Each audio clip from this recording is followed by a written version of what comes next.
Yo, what up?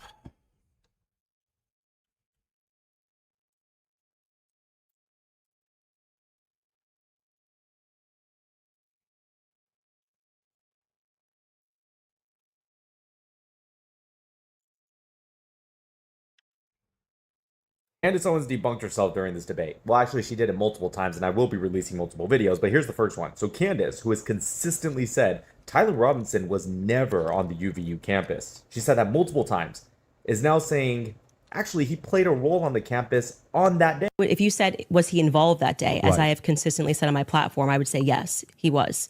I don't know what role he played, but as the shooter, 0%. Of course, we have the Candace Gold who's like, she just said he was involved that day. That doesn't prove he was on the campus. Okay, let's break that down a little. The reason we know she's saying he's on the campus now, or very strongly implying it, whether she realizes it or not, is because Candace Owens has said that Tyler Robinson's a So far I'd say overall the best Gears of War game was Gears 3. Gears 4, for the most part, had a pretty good campaign, even though there were some sections that were just fucking stupid. The opening section where you just fight the DBs forever, that was dumb, and the final level, I thought that was stupid. But there's a lot of good shit in that game. They made really good advancements with the overall feel of the gunplay. Gears 5 just had so many bad levels. Gears 2 was a bit repetitive. Gears 1 was really good. So if I had to rank them, I'd say like Gears 3 is the best, Gears 1 second best, Gears 4 third best, Gears 2 second last, then Gears 5. Hopefully the new one, E-Day, is really good. It looks like it's going to be really good. I'd be surprised if that's not a very good game. Yeah, the new Life is Strange came out. I do want to play that. patsy. Okay. Exactly what role could he play as a patsy other than a role that requires his physical presence on the campus? Was his role to just sit at home on the couch patiently with his thumbs twiddling and just wait to be arrested? That He was filmed all around the fucking campus. wouldn't be a patsy, would it? This is the genius of Candace Owens, because she knows as long as she just vaguely says stuff enough and avoids answering questions directly, her cult will always. Yep. Yeah, I played Mass Effect Andromeda. I actually like that game. I didn't play any of the other Mass Effect games, so I can't compare it to the others, but I actually liked it. I'm playing Elite Dangerous right now. It's pretty cool. That game's fucking amazing in VR. You really feel like you're in space when you play that game in VR. It's kind of dizzying. It's a pretty hard game, too. But yeah, that game is actually fucking sick in VR. If you have a VR headset, definitely worth playing in VR.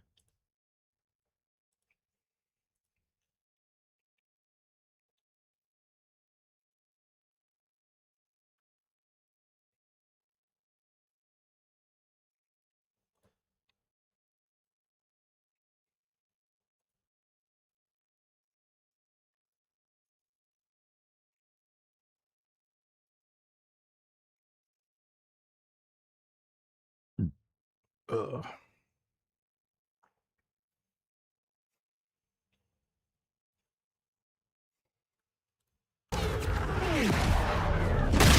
So they're basically releasing a single-player demo with the COD 4 beta. Dodo.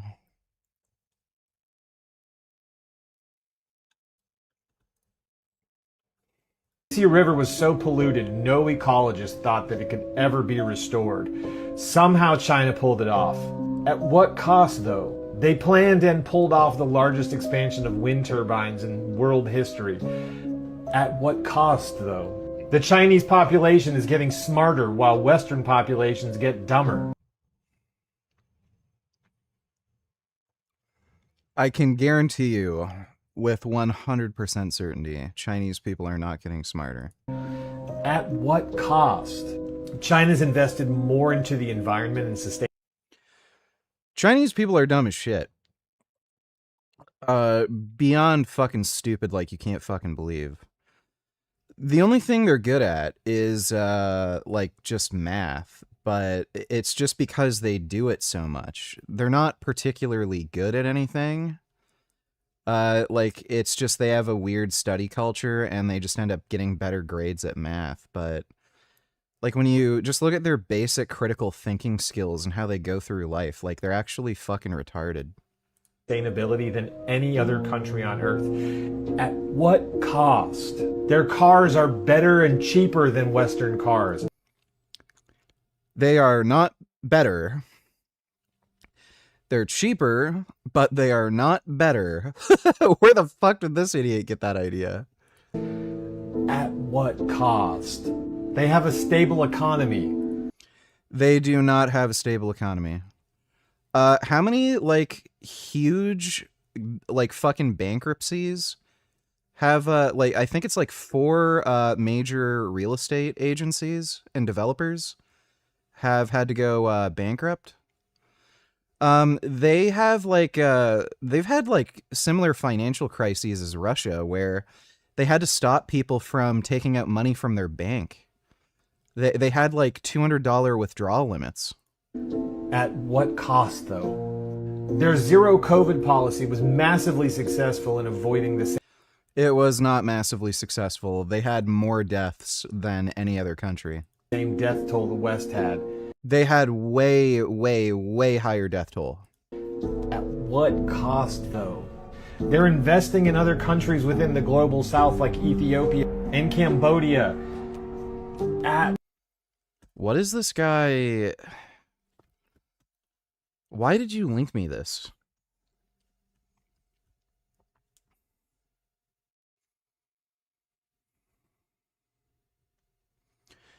Yeah, I'm gonna be playing Metal Gear Solid 4 when it comes out, the re-release. Go! Moving on bunker 1!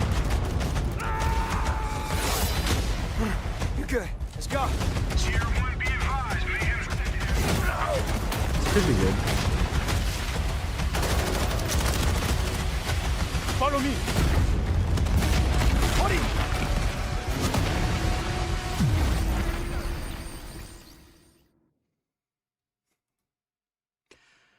I'm hopeful. Insomniac's Wolverine takes place on Earth 1048, the same universe as its Spider-Man games, and opens with an assault on a Weapon X base, where Wolverine teams up with his longtime hater Sabretooth. I played through this section of the game just days after watching them both do the exact same thing in X-Men 97. A foolhardy mission featuring Wolverine is a pretty common narrative beat in Logan's stories, irrespective of format. But that sense of fortuitously timed familiarity became a feeling that permeated much of what I saw and played of Wolverine. Wolverine is the latest in a type of game that PlayStation has become known for, a mostly linear action game that is narrative driven and uses introspection, self-discovery, and personal growth as theme for character development. What I played wasn't remarkable for its unique ideas, but nevertheless, it made a good impression in the way that it was executed.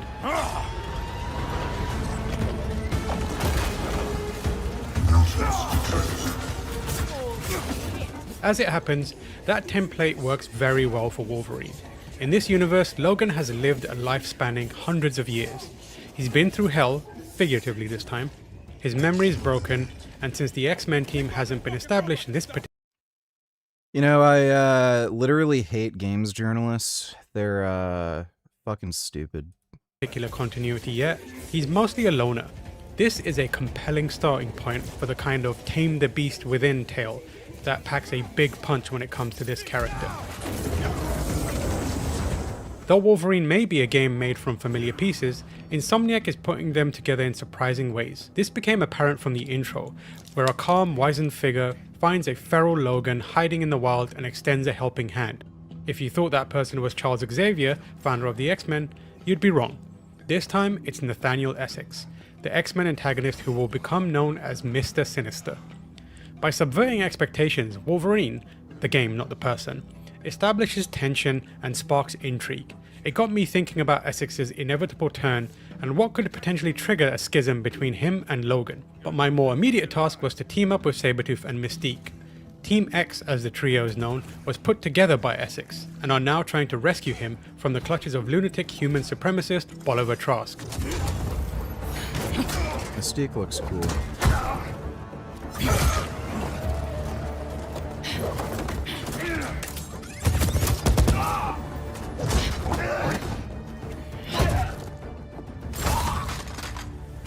Okay. Let's get the easy part out of the way. Gameplay is brutal, and has been designed to encourage brutality so that the violence, along with being true to the character and feeling very satisfying, also feeds into the narrative. This, for me, is the most interesting part of the game thus far. Fundamentally, the mechanics of the combat are the same we've seen for years now. Light attacks, heavy attacks, a timing based parry, and dodges to create openings. And like in similar action oriented superhero games, you can develop all these mechanics by unlocking new skills or enhance them by unlocking perks, which the game calls adaptations. It's all the essential building blocks of the free flow combat system popularized by Rocksteady's Batman Arkham games, and now used in pretty much every game that has melee fighting in it. But what stuck with me was the sense of momentum that slowly builds as Wolverine lays waste to his enemies, how that feeds into Logan's mental state, and how the player becomes an active participant in that mind-body connection. Although Logan doesn't know who he is anymore, he has an acute awareness that inside him is something monstrous fighting to be let loose, which scares him. In the thick of combat, that push and pull struggle is represented by a meter that tracks his rage. Although Logan has his healing factor, he still feels pain and can be visibly injured. Rage, which splits into segments, begins as a way of recovering health, but the longer the violence goes on, the more Logan's rage meter builds and the more aggressive he becomes. For the player, that creates a satisfying loop that, smartly, is in lockstep with Logan's escalating on-screen emotions. The demands and the precision required of the player to take out waves of Trask's goons changes as he gets more and more enraged, until there's a kind of parity between the player's input and Logan's blind rage and indiscriminate killing. Wolverine's opening salvo usually begins. Sorry if this was asked before. When you lost 70 pounds in 2 months, did you take multivitamins? Also, did you continue taking ADHD meds? Yeah. I always take a multivitamin. And no, Isaac let me try one of his ADHD medications. I tried it the one day, never took him again. It actually gave me ADHD. It made it way harder to focus, concentrate. My patience went way down, so I didn't have a good reaction to it. Thanks for the donation though, Viral Evolution. Begins with a leap that closes the gap between himself and the enemy. With his claws out, he plunges into his target and launches into a series of I really wish I could jump that far. That'd be so cool. quick attacks that can be ended with a more powerful one. It's a ruthless dance of back and forth that requires directing Wolverine towards the most imminent threats, be they a soldier firing a gun from long range or one using a shield to take the sting out of his attacks. In one situation, Wolverine was lured into a room that takes away his healing factor, which means the player also needs to juggle taking out the devices suppressing his mutant abilities on top of the dangerous foes surrounding him.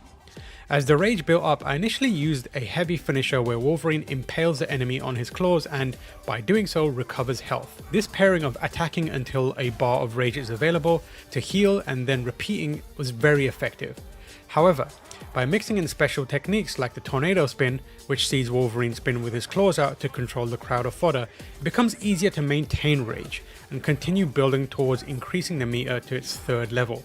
About the same time I reached level 2, I found that the game was usually trying to overwhelm me with enemies, which pushed me to make quicker decisions in target prioritization, while also parrying and dodging, leaping to targets, attacking them and moving on. This felt like an intentional ratcheting up of pressure, specifically designed to make the eventual payoff feel intoxicating, and it worked very well. At level 2 Rage, I was cutting through Trask's soldiers like they were made of butter, watching as the world around me was showered in blood and a grunting Logan leaped from one enemy to the next, claws out, shredding everything in his path. A few counters and a whole lot of eviscerated baddies later, Wolverine's Rage reached level 3. At level 3, Wolverine can launch into a berserker frenzy. This sees him essentially losing some degree of control as he's driven by pure animalistic instinct. The world loses its colour, desaturating into black and white, and the sound of the musical score becomes muted, drowned out by Wolverine's heavy breathing and snarls, and the snick of his claws as they slice through bodies and the environment around him.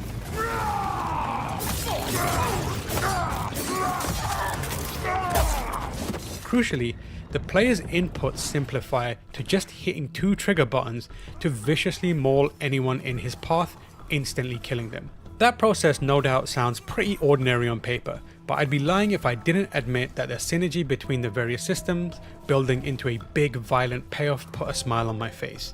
It's one of the ideas that Insomniac has implemented to bring authenticity to the character in the same way that exhilarating web swinging, mid-air pirouettes and impromptu backflips were how the studio realized the fantasy of being Spider-Man. There's a level of satisfaction that comes from the sudden shift from carefully timed strikes and evasive maneuvers to simply hammering 2 buttons to obliterate everyone and everything that embodies Wolverine and his anger so well. But it was also released for me too. Like Logan, I was able to throw out the need to think about what I was doing and give in to effortless and mindless killing. In this berserker state, continue to attack and kill adds to his rage meter, which means it's possible to stay in that mode for extended periods of time, making the crash all the more effective when the berserker state ends and sights and sounds of the world come rushing back, leaving Wolverine and the player to deal with the death and destruction they wrought together. It's a very neat trick that for the couple of hours I played never got old. Whether that transition remains as effective over multiple hours remains to be seen, but I suspect that being able to unlock new techniques and adaptations will keep things fresh. That satisfaction of combat is what I left thinking most about, but there were a number of other noteworthy elements that I'm eager to experience more of. As mentioned, Nathaniel Essex's arc from idealist to lunatic is a major one. During my session, I reached a point where cracks started to form in his relationship with Logan, as Essex started to descend into his own kind of savagery. But there are also numerous other characters and relationships that are similarly intriguing. This is one of the few instances of non-comic book X-Men material choosing to explore Mystique beyond the usefulness of her shape-shifting abilities in Subterfuge. She's actually the cooler head on Team X, and often has to keep Wolverine and Sabretooth on task. She's depicted as Most of the games people recommend me play are just absolute trash, but go for it. smart, level-headed, and very much in love with Tiger. That's part of the character we haven't seen much of on screen. Similarly, there's nuance in the way Sabretooth is depicted.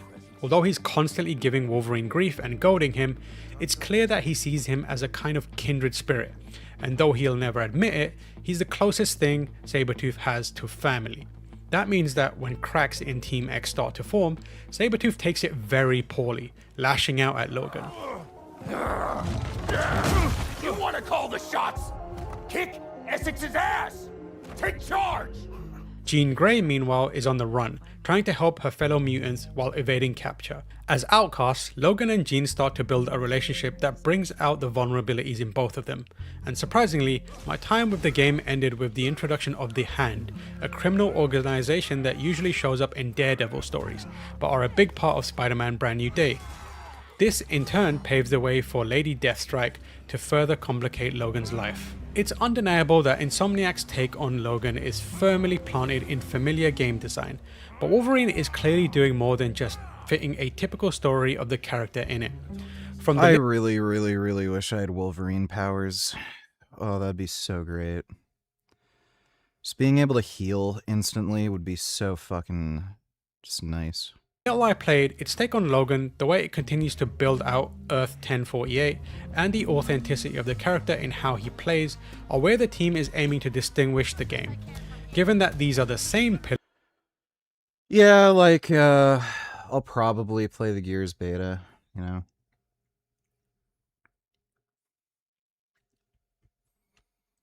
Star Sector.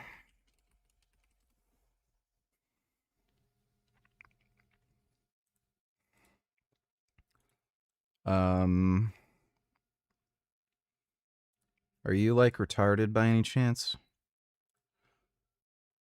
Yeah, everyone just gives me the dumbest fucking game recommendations. Insomniac's Wolverine. Yeah, it's just fucking retarded. There's a possibility this game might release on PC either officially or unofficially. I have a strong suspicion it's going to be recompiled for PC. That's what happened with Spider-Man 2. It took them so long to release the PC version, and it was made to be PC compatible. So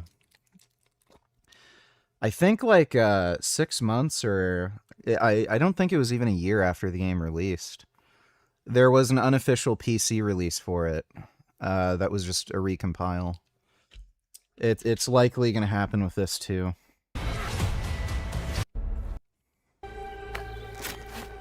This game just looks so sick. Let's see if we can find the one that got away. Yeah, I haven't played Ready or Not. It's PvE, isn't Might be it? our lead.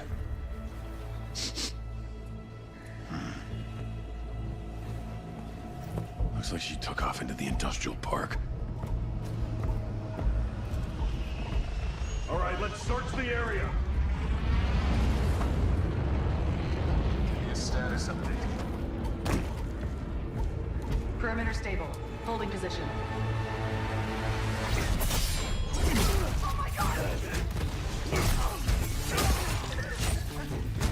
Yeah. This looks good. So much blood. No answer. Sweep. It's too quiet. So much good blood.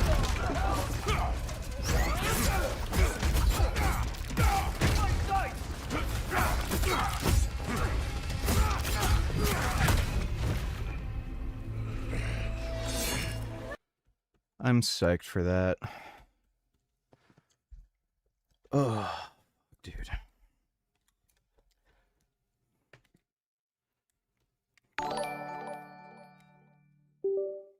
Hey vegan gains, it's been a while. I've noticed you've gotten significantly bigger since I last saw you. Are you still following a vegan diet and training naturally? I am following a vegan diet. That's why I'm still called Vegan Gains, you fucking idiot.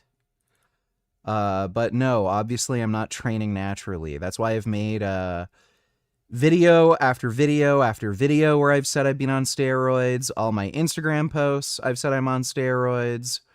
That's why I look so much fucking larger out of nowhere. Thanks for the donation though, dude.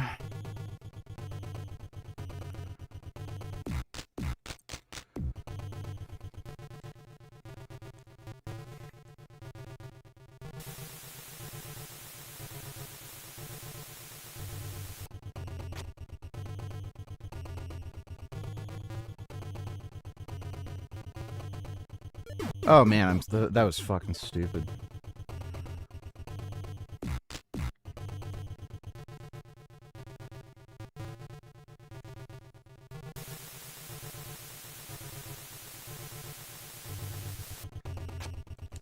Why don't I get a bachelor's degree? What, so I can make $3 more than minimum wage?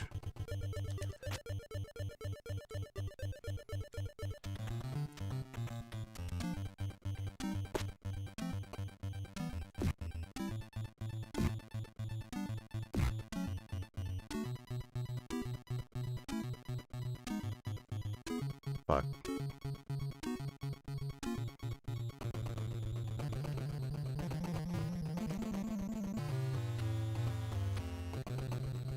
Ah, I hate that motherfucker.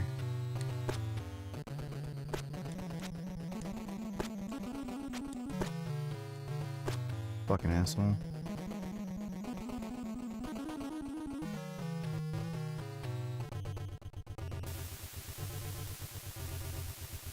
Are you still doing streams on YouTube? Do you still play Battletoads?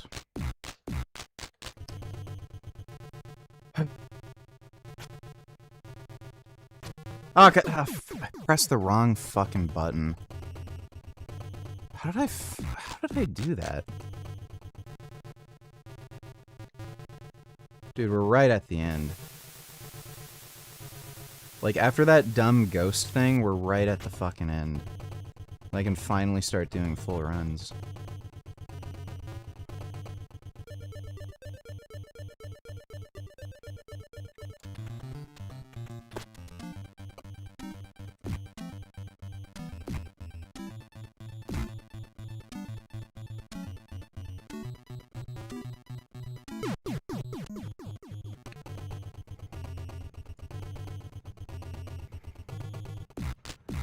I gotta wake the fuck up. I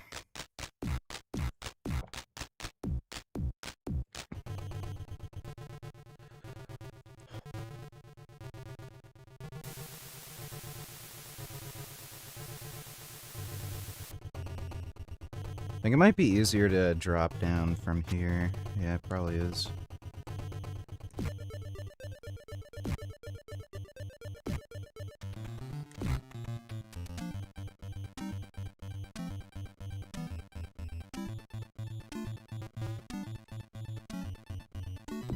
Oh, son of a bitch.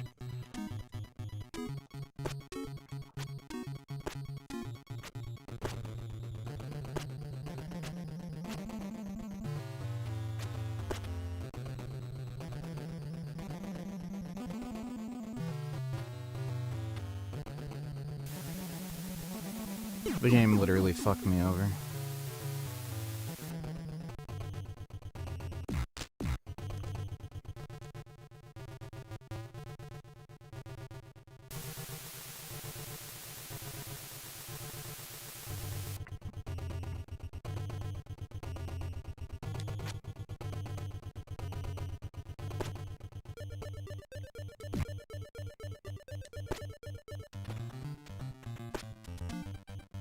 How do you respond to the claim that OnlyFans objectifies young women?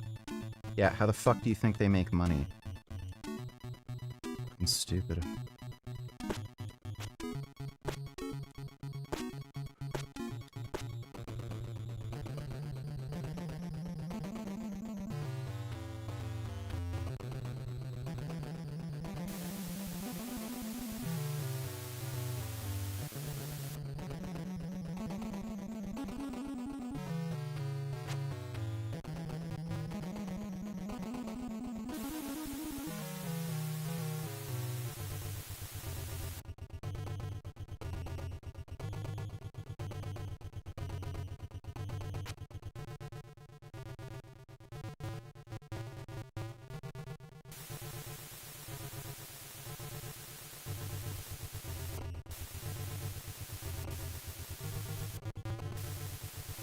Fuck! Oh my god, I should have put a save state there.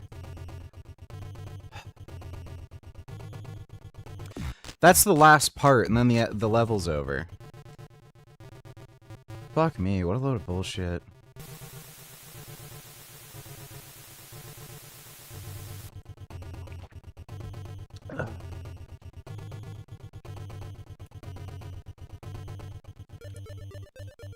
No, I've never played Roblox. I'm not 7 years old.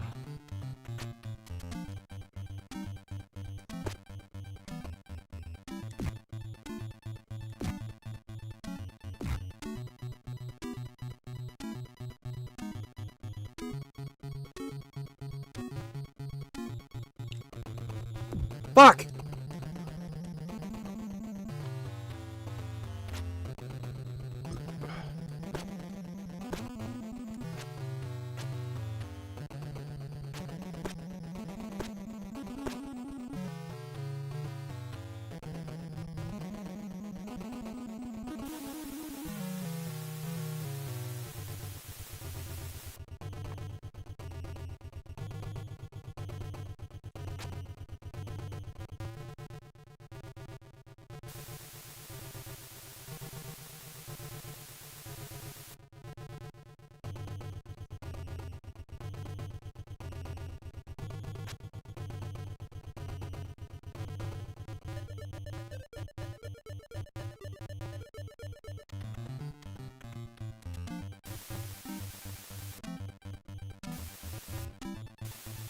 Oh, I forgot to do the save state again.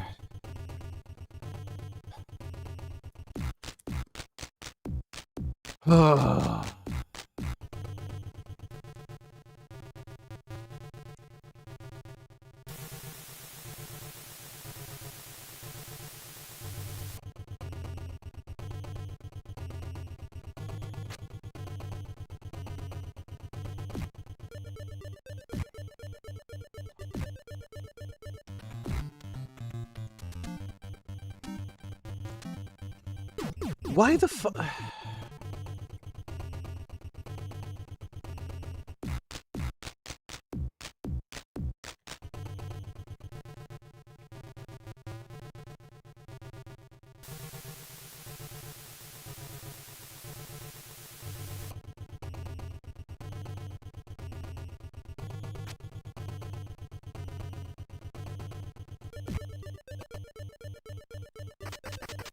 This game is so annoying.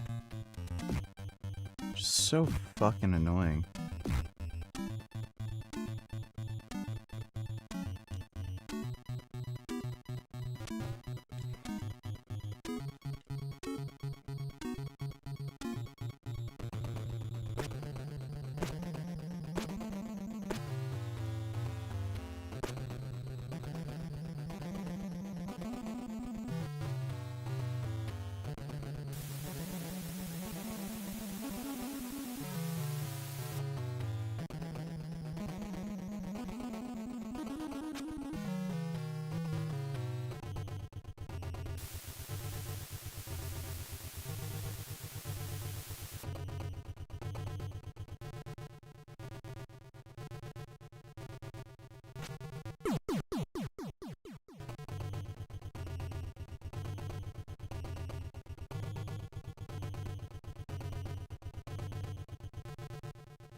There we go.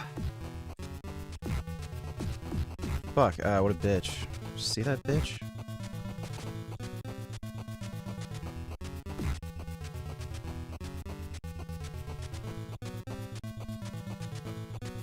So that wasn't so hard. The ghost thing, fuck, stupid bitch.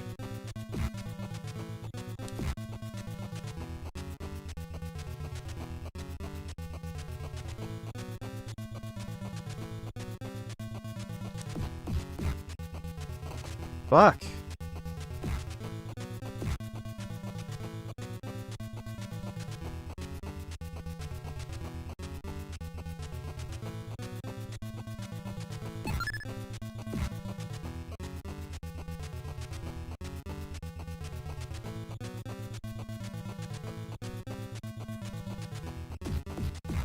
Okay, you really can't attack her head on.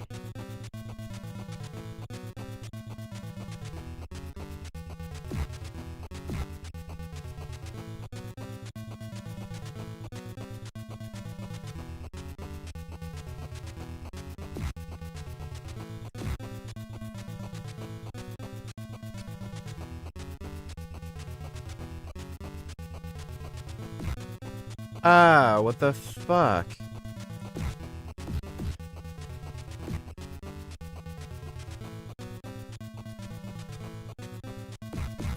Oh, what a cheap fucker.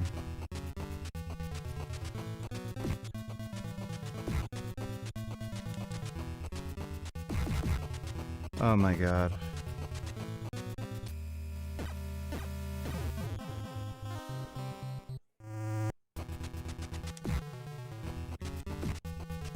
I think I dislike Mitchell Hooper more. He's kind of a whiny crybaby, liar, dipshit. His wife will tell you how full of shit he is.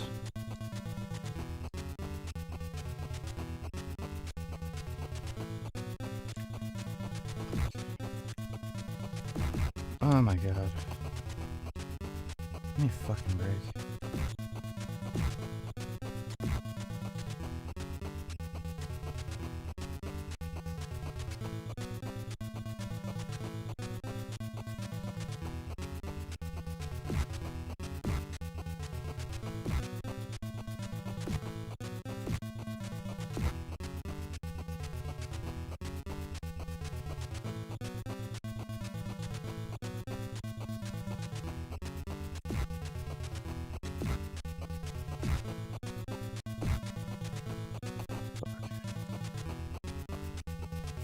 I don't know how much you have to hit this fucker. God damn it. Oh my god. Who you got winning the Mr. Olympia this year, man? Probably Samson Dauda. You're talking about the Open. Classic, I'm not so sure. Thanks for that donation exercise philosophy. Fuck! Timing that is...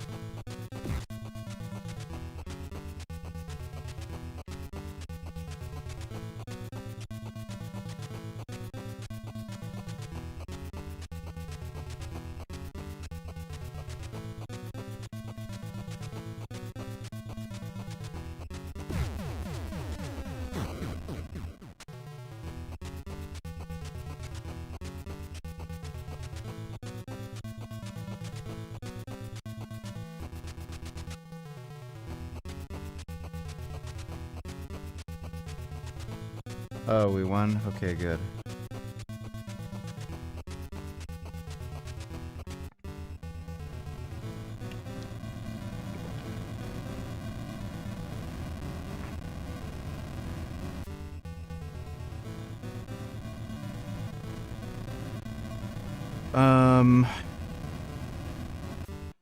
We can start doing full runs now.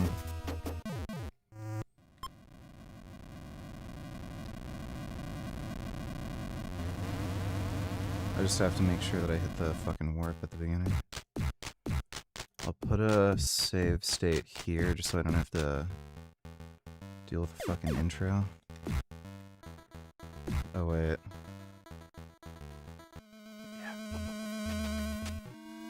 Okay, it's the guy in the bottom first, and then the guy. Oh my god. Nope.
Wonder how much I'll fuck up.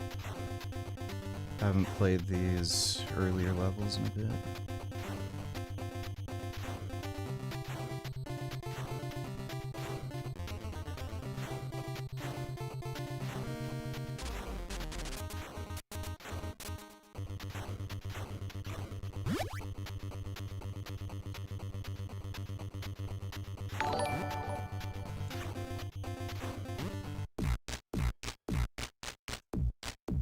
What is this?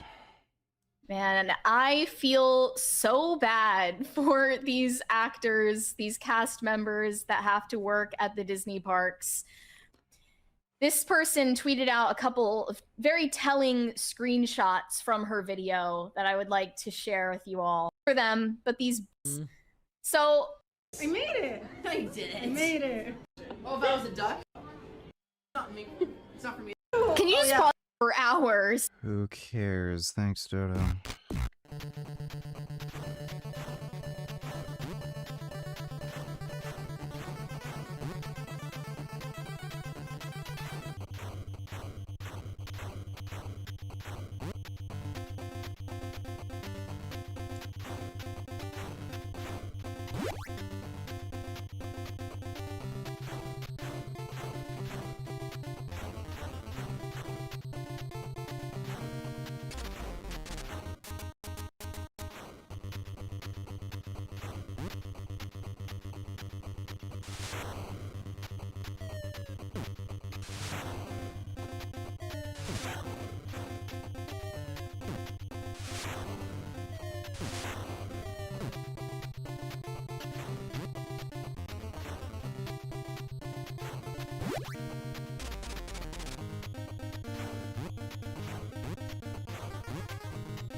Holy fuck.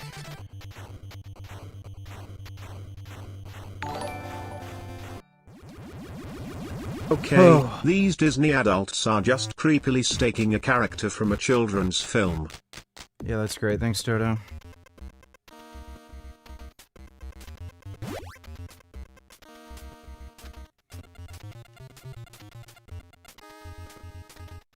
Fuck. The fuck? Oh, what a load of bullshit.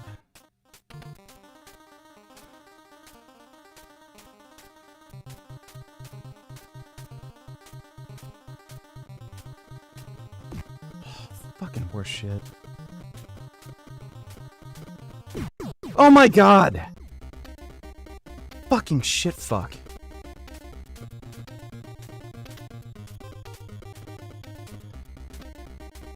What an actual fucktard shit. Oh my god damn it! Can't fucking believe this.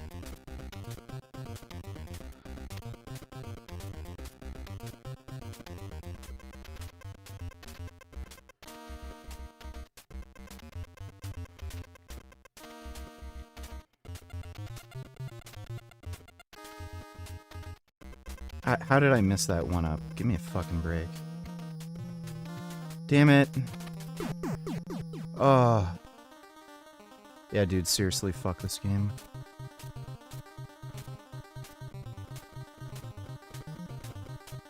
Suck my ass, dude. Oh my god. I can't, just...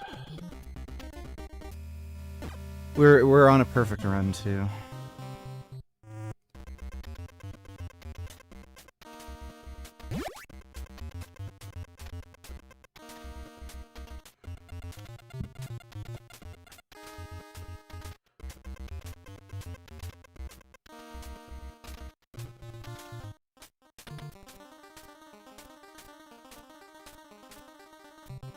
Fucking bitch.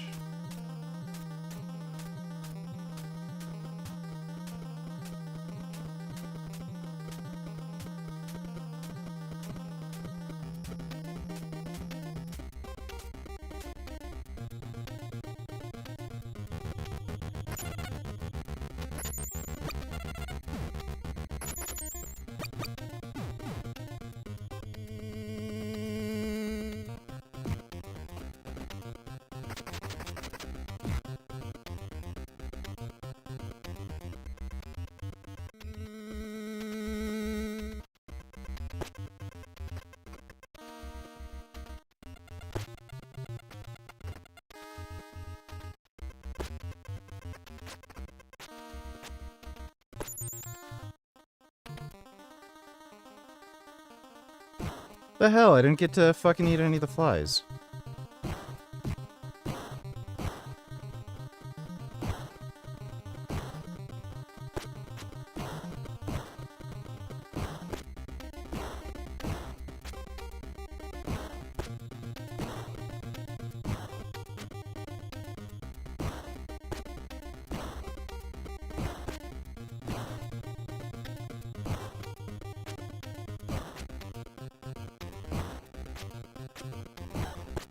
Literally hit him right there.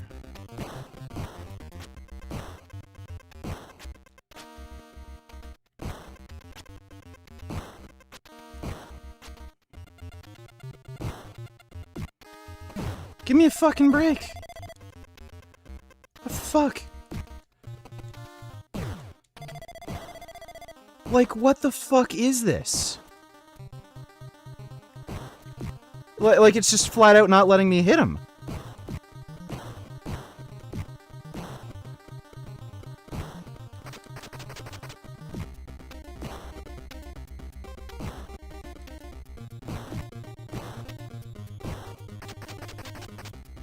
Can you die already? Holy fuck, why isn't he dead?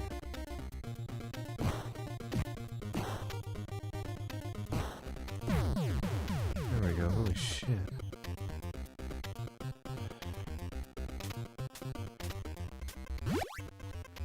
What a fucking asshole.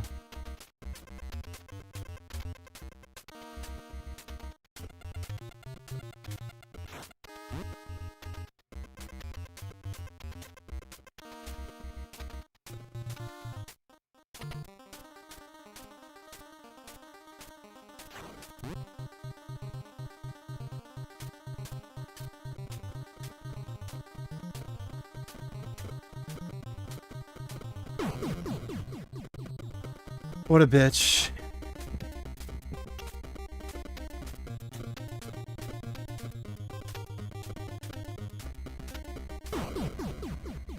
Okay.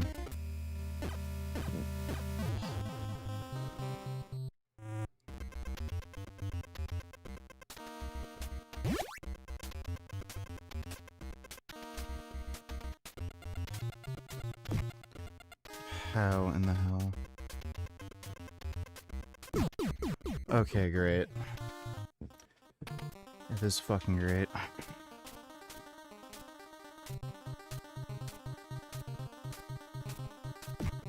Oh my god, I'm so stupid.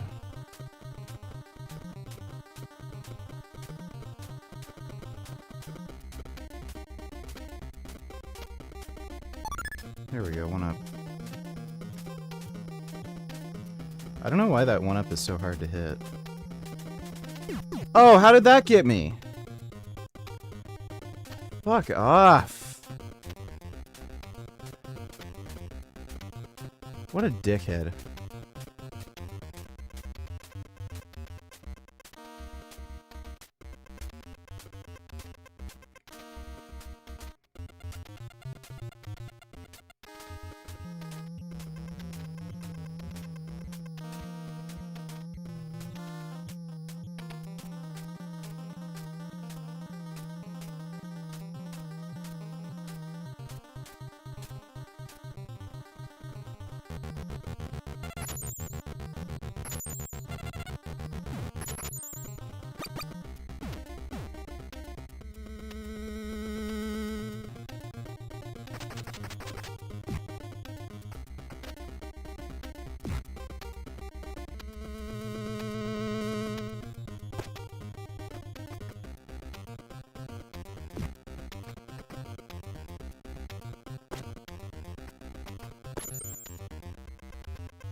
Fuck.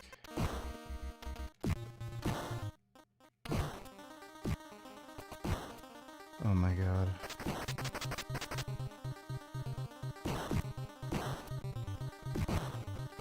Oh my god.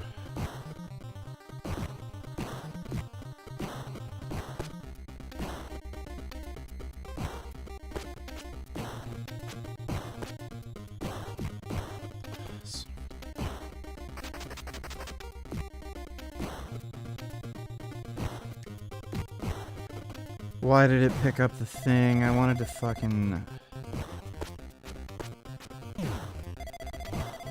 Oh.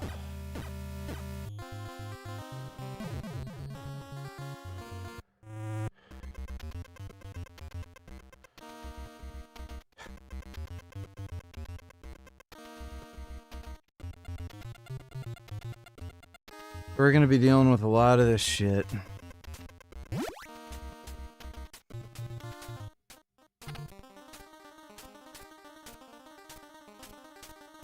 Oh my god.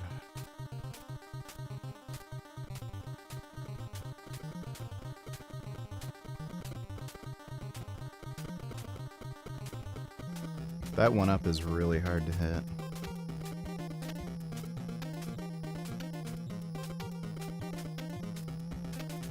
Oh, great.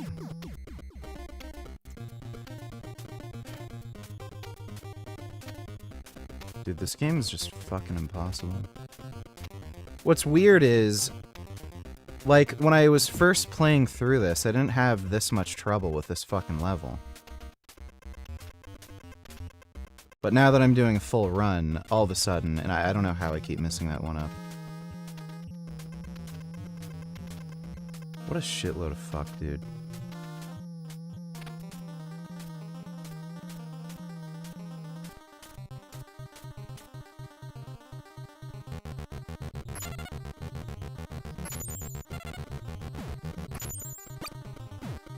Great.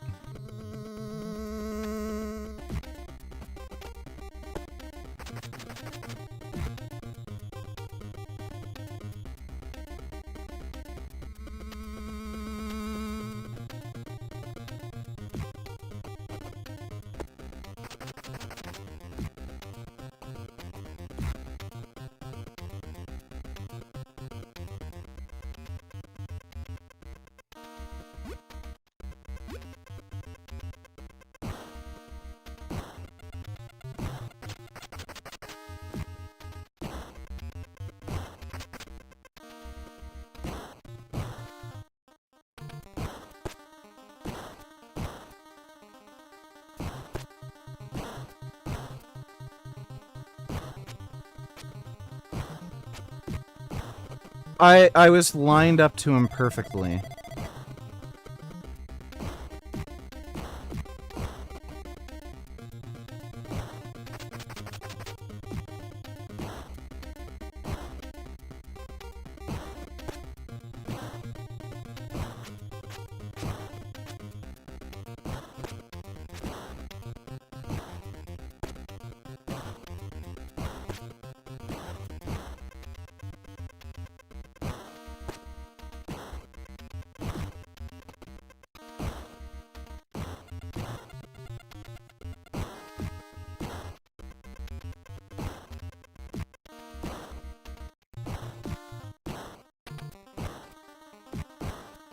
Oh my god, dude, it's...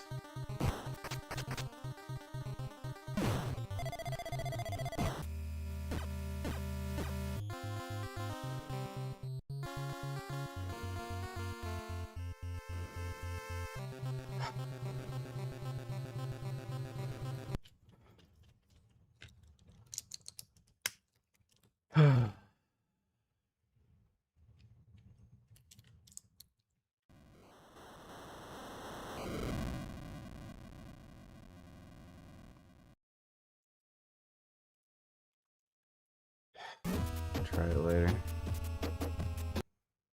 I need a break. Any thoughts on Mike Israel? He's a retard. Thanks for the stupid retard question.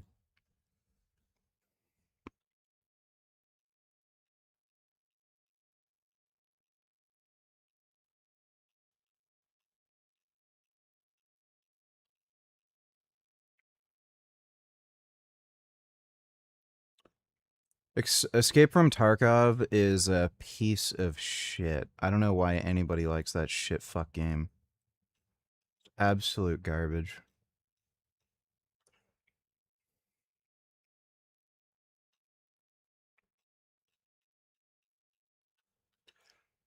Yeah, I literally need a mental fucking break from doing that game more than anything. just breaks your fucking mind. Can't stand it.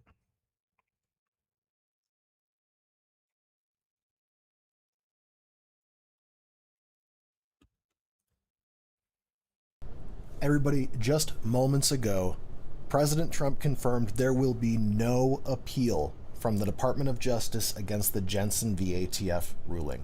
It's over. And in just a couple of hours, depending on where you are in the country, that injunction is about to come into effect. Now, we still have to wait for some guidance from ATF, especially with FFLs, to find out what exactly to do with everything moving forward. I am sure they will be working over the weekend to come up with that, because I'm betting they're getting hammered with those questions. And of course, Max Payne 3? Give me a second.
All right, back. Anne Hathaway, Never as mind. I have a better video for you to see, VG. This is not any better. we talked about in 2024, is starring in a movie about trad wives. She's going to play a trad wife that is transported back to the year 1855 to actually put her money where her mouth is and live the trad lifestyle that she portrays online as an influencer.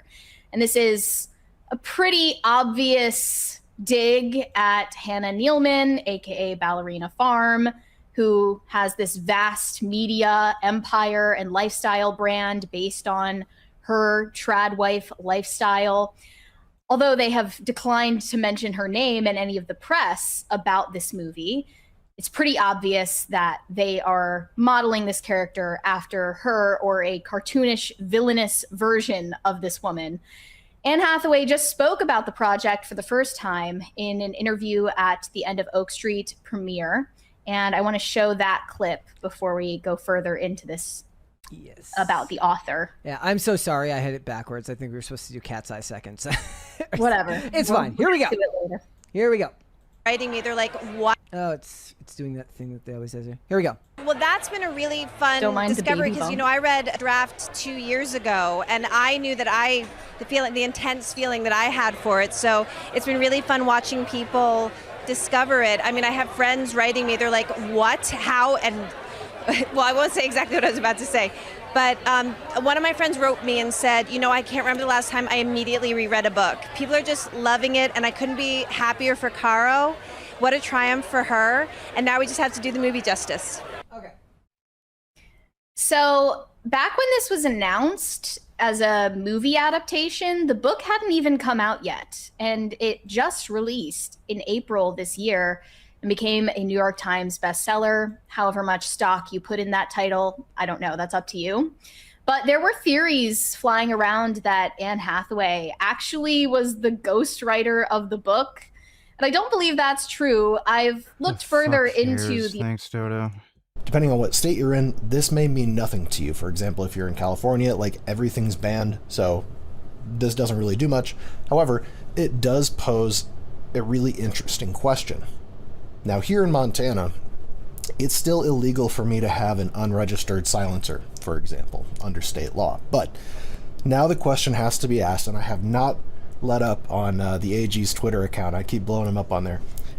Can a state compel a victorious plaintiff to ignore a federal judge's orders and still comply with a law that's been ruled unconstitutional as a Yeah, that doesn't sound like they could do that. applied specifically to them? I don't think there's any way a state actually has that power, so don't be surprised if you see some of the redder state AGs jump into this and say, hey, we're just not going to deal with this because it's been ruled unconstitutional. Obviously, enforcing this is going to be a nightmare. So this is something that, bigger than just itself, it is really ringing the death knell of a lot of the state level control, because the second the redder states abandon that, there's going to be an interesting case there where it's going to be, well, if they... That's okay, want to see a film catered to cringy feminists anyway. I mean, seriously, what the fuck kind of movie is this for? I don't think it's a movie for anybody. I don't see a movie like that making any money, but thanks, Dodo. I've already beaten Sekiro. They can't stop you from doing that. Can blue states stop you from doing that? We don't know. We'll have to wait and see. And there will be many, many court battles ahead, but this is a monumental gun rights victory. Absolutely monumental. And all day today, I have been going back in my head over the past 22 years, basically, in the battle on gun rights. You know, back in 2004, President Bush allowed the assault weapons ban to expire, and it just wasn't renewed. And that was a pretty nice step forward. That was just getting back something that we had had just 10 years prior. So it wasn't like, you know, something that had been on the books for a great long time, and the DOJ had done an internal study that found that it made no difference on crime and all of that. But I remember I moved to Arizona in 2012, just to experience what constitutional carry was like. Changed my outlook on what gun rights were. And since then, we've brought, I think, 30 states now into the fold. The majority of the United States is now constitutional carry. We normalized the possession and ownership of NFA items like short barrels and suppressors, and then just last year, we got the tax knocked down to zero, and now, today, or in an hour or so, tomorrow, the NFA just got sawed in half. The National Firearms Act of 1934. Yeah, the only thing left is the stupid machine gun ban.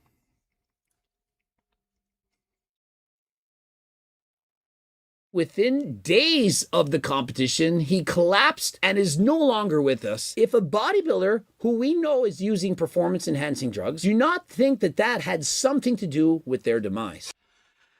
No, had absolutely nothing to fucking do with it. Steroid use is ubiquitous in every single fucking sport. Why do you think it's only bodybuilders where you see these weird deaths where pretty young people in their 20s, 30s, 40s end up dying, and it's always right around when they're competing?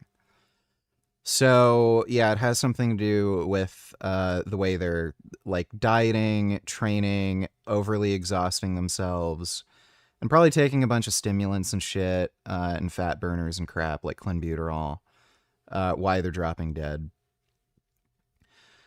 So you don't see this with strongman, you don't see this with powerlifters, you don't see this with CrossFit, you don't see this with weightlifting, you don't see this with any fucking sport. Sprinters, basketball players, football players, you name it. They're all on steroids, but you only see these deaths in bodybuilders. So if they're all on steroids, but only the bodybuilders are dying, what the fuck does that tell you? Pro bodybuilder by the name of Mason Araújo. And so Mason, he hails from Brazil, an IFBB pro, has an amazing physique. He was shredded. The small waist absolutely peeled, the perfect shape, and he was planning to compete yet again in the hopes of qualifying for this year's Mr. Olympia. Unfortunately, within days of the competition, he collapsed and is no longer with us. This is the last thing that this guy ever posted. A photo in the gym, just like anybody else, and he's prepping for a show with a caption that reads, "In the process and enjoying every day." And a few hours, literally a few hours after this post went up, he was found dead. And he was only 35 years old. Mason Aurora, 35, fell ill at home in Alagoas, Brazil. This was on Monday. So Bamboos, let me see. Oh. Oh, he rolled off the bed. It's not good. Oh. Oh. Look. Oh my god. Those are some nice possums. Heidi. I like the little babies. Very orange. Oh my goodness, look at them. Hey, mate. Oh, wow. Oh, they're munching. I thought you were a bit large, girl. Oh, Something was going on in there. My god. You now know what. That's amazing.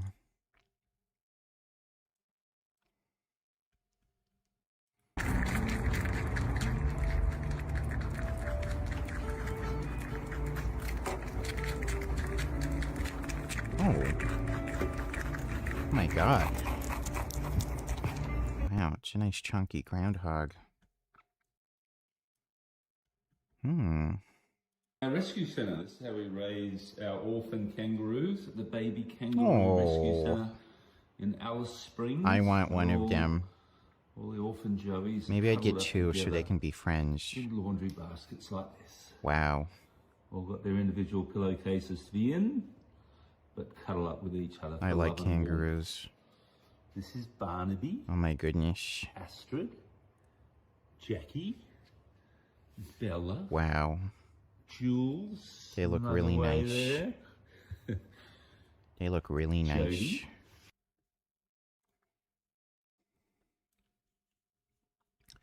Little badgers. Little badgers. Who wants to eat? Are you guys hungry? Did you miss your dad? They look hungry. Bruce.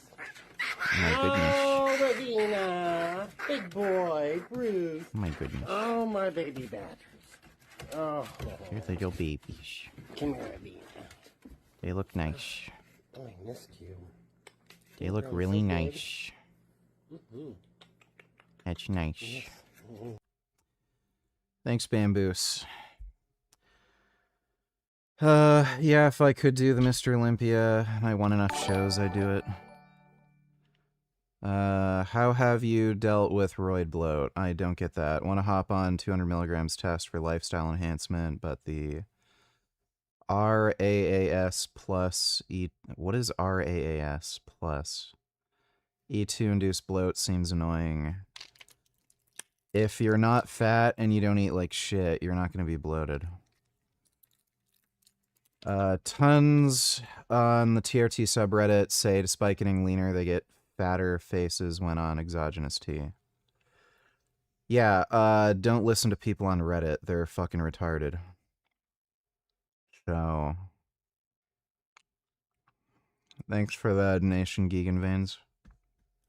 So approximately 5 days before the weekend's muscle contest, an event some athletes are using as a stepping stone for the prestigious Mr. Olympia event later in the year. The muscle man couldn't be saved after collapsing despite the best efforts of his mom, who is a nurse, as well as first responders who rushed to the scene. They're doing it most of the time win nothing. Like the grand majority of bodybuilders that are competing actively and doing these shows are winning nothing. Technically, they're correct. You don't get a large amount of money from competing in bodybuilding, but competitors, they compete for more than just prize money.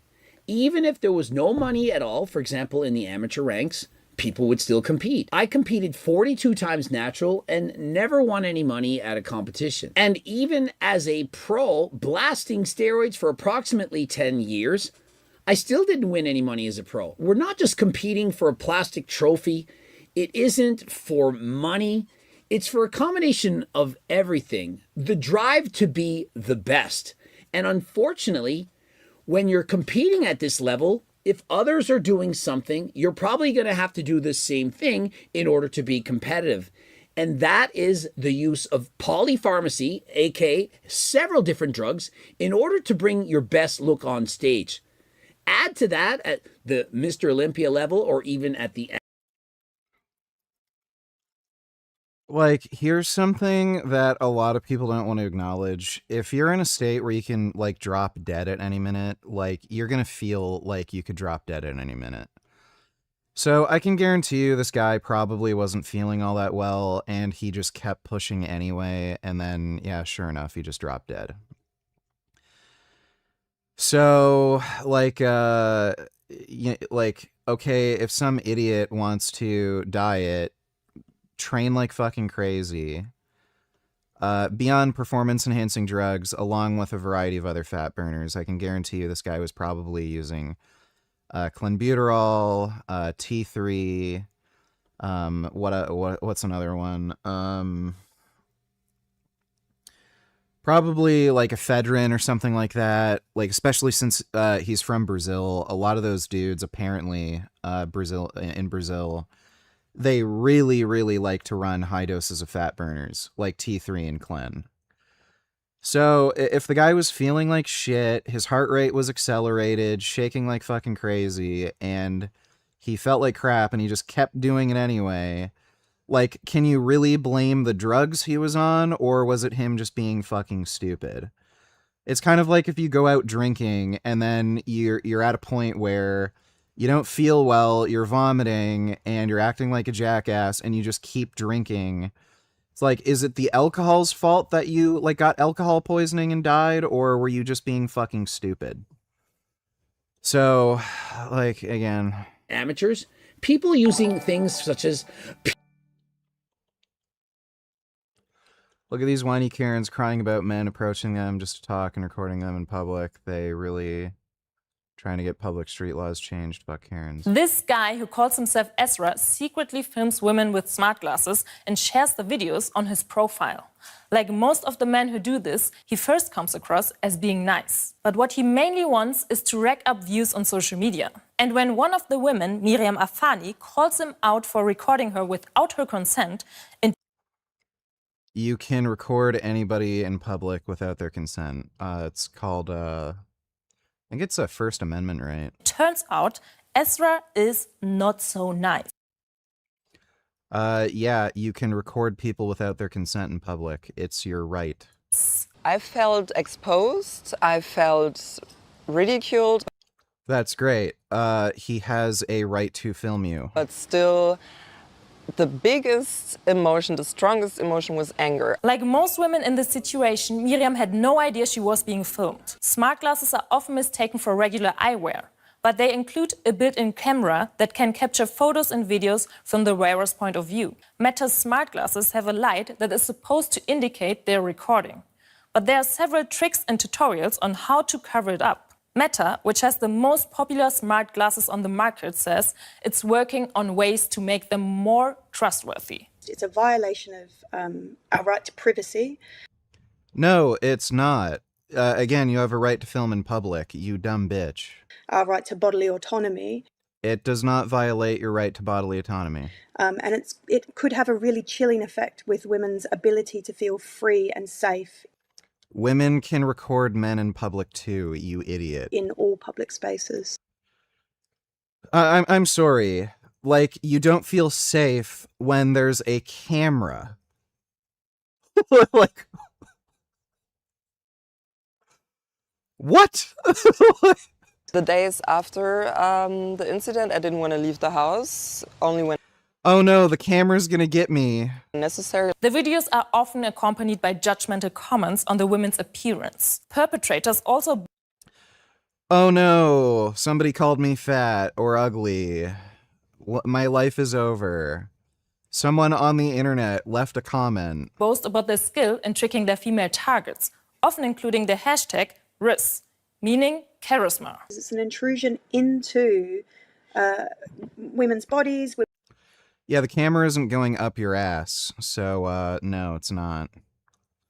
Professor of sexual violence. Okay, so this is like just a crazy bitch. You want to bet she's like pro-open immigration, let in all the fucking Muslim immigrants who want to like fucking rape women and impose Sharia law, but here she is complaining about a guy with a fucking camera on his glasses? Women's space, women's minds. So why do men like Ezra feel the need to film women secretly?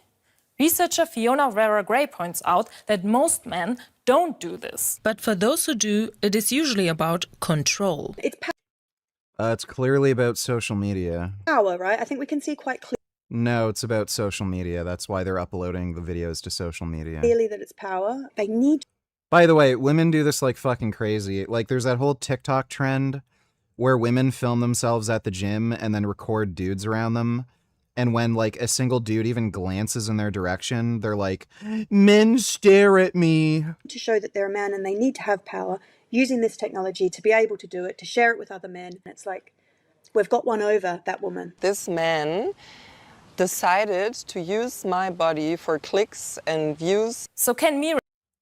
Dude, women are like the biggest bullshitters on fucking planet Earth. This is why nobody takes you fucking seriously, like, about anything.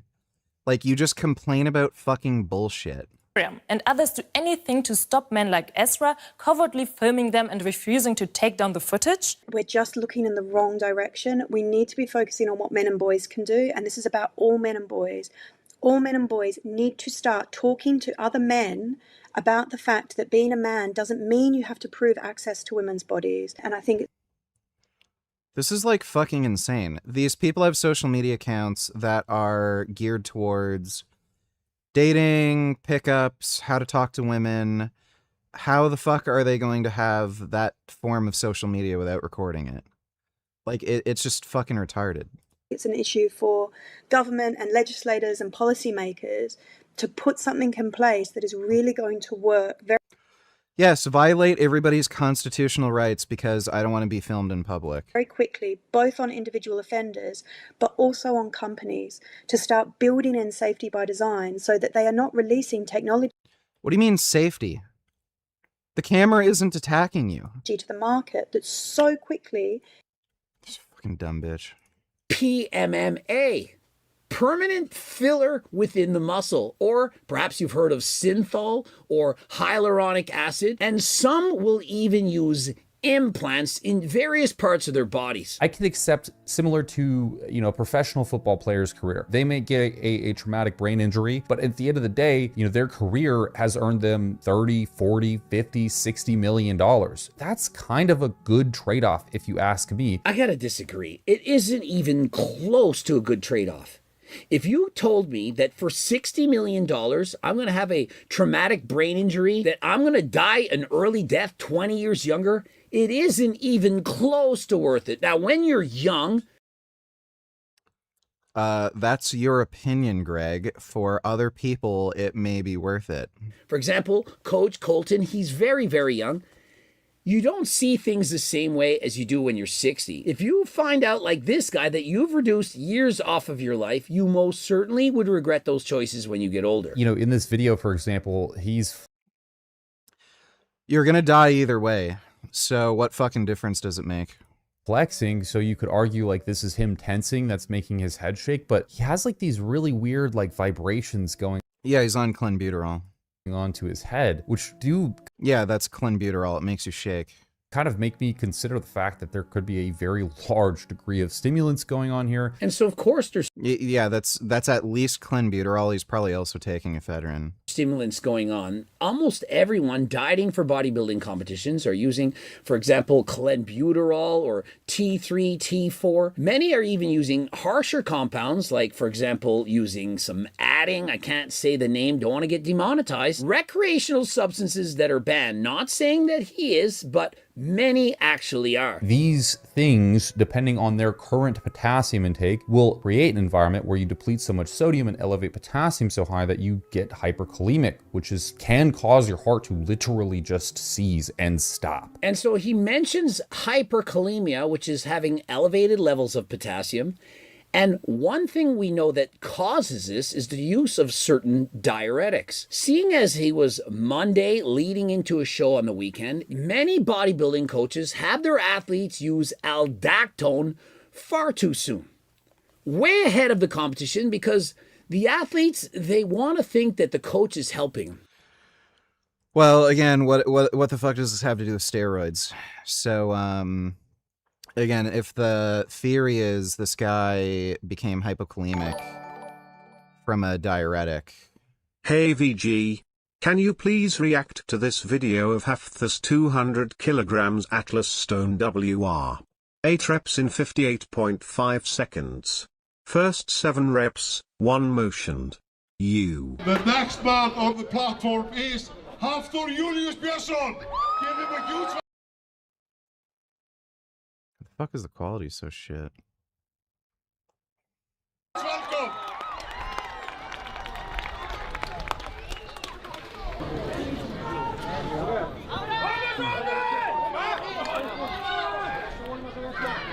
That's a lot of fucking weight. Yes. King of stones. We have never lost in a competition like this before. It's like actually absurd. Easy. Support from Monley. Come on. Looks great. Come on. You will never ever see this again. This is a once in a lifetime opportunity. What is happening? Can you believe this? This is incredible. Come on. I lost the count. 5, 6, number 1.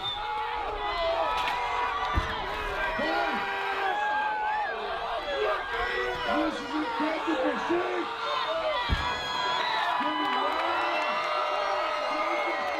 Yeah, 200 kilograms is an absurd amount of weight to lift Atlas Stone.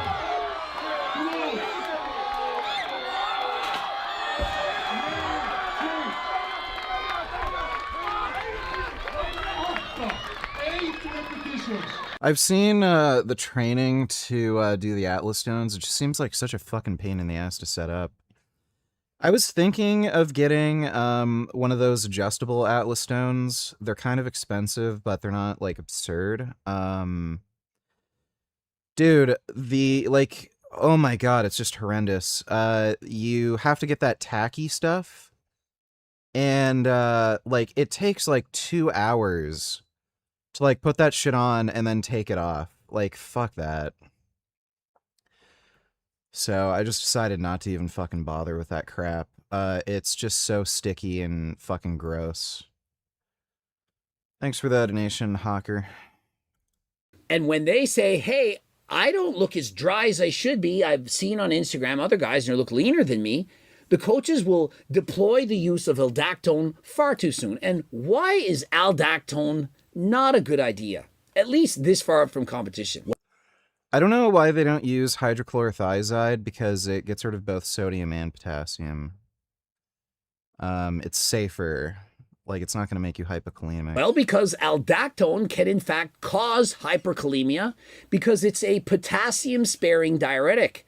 When you take this diuretic, you're going to pee out significantly more, you're going to look leaner, you're going to look drier, but your potassium levels, they can stay elevated. AKA, it's potassium sparing, you're not getting rid of the potassium. To the opposite extent, something such as Lasix is going to pee out more potassium, and so you could have very low levels. We've heard of people taking Lasix, for example, getting cramps. People who've taken Lasix have also died on stage. I believe Mohammed Benaziza and Andreas Munster are 2 examples of that, but don't quote me, I could be wrong. Actually, you can quote me, I don't care if I'm wrong. And another diuretic that people often will take is hydrochlorothiazide with triemterene. Now, this diuretic in combination has essentially the canceling out effect. One is going to lower potassium levels, the other is going to raise it, and so essentially they can kind of cancel each other out. None of these diuretics technically are safe.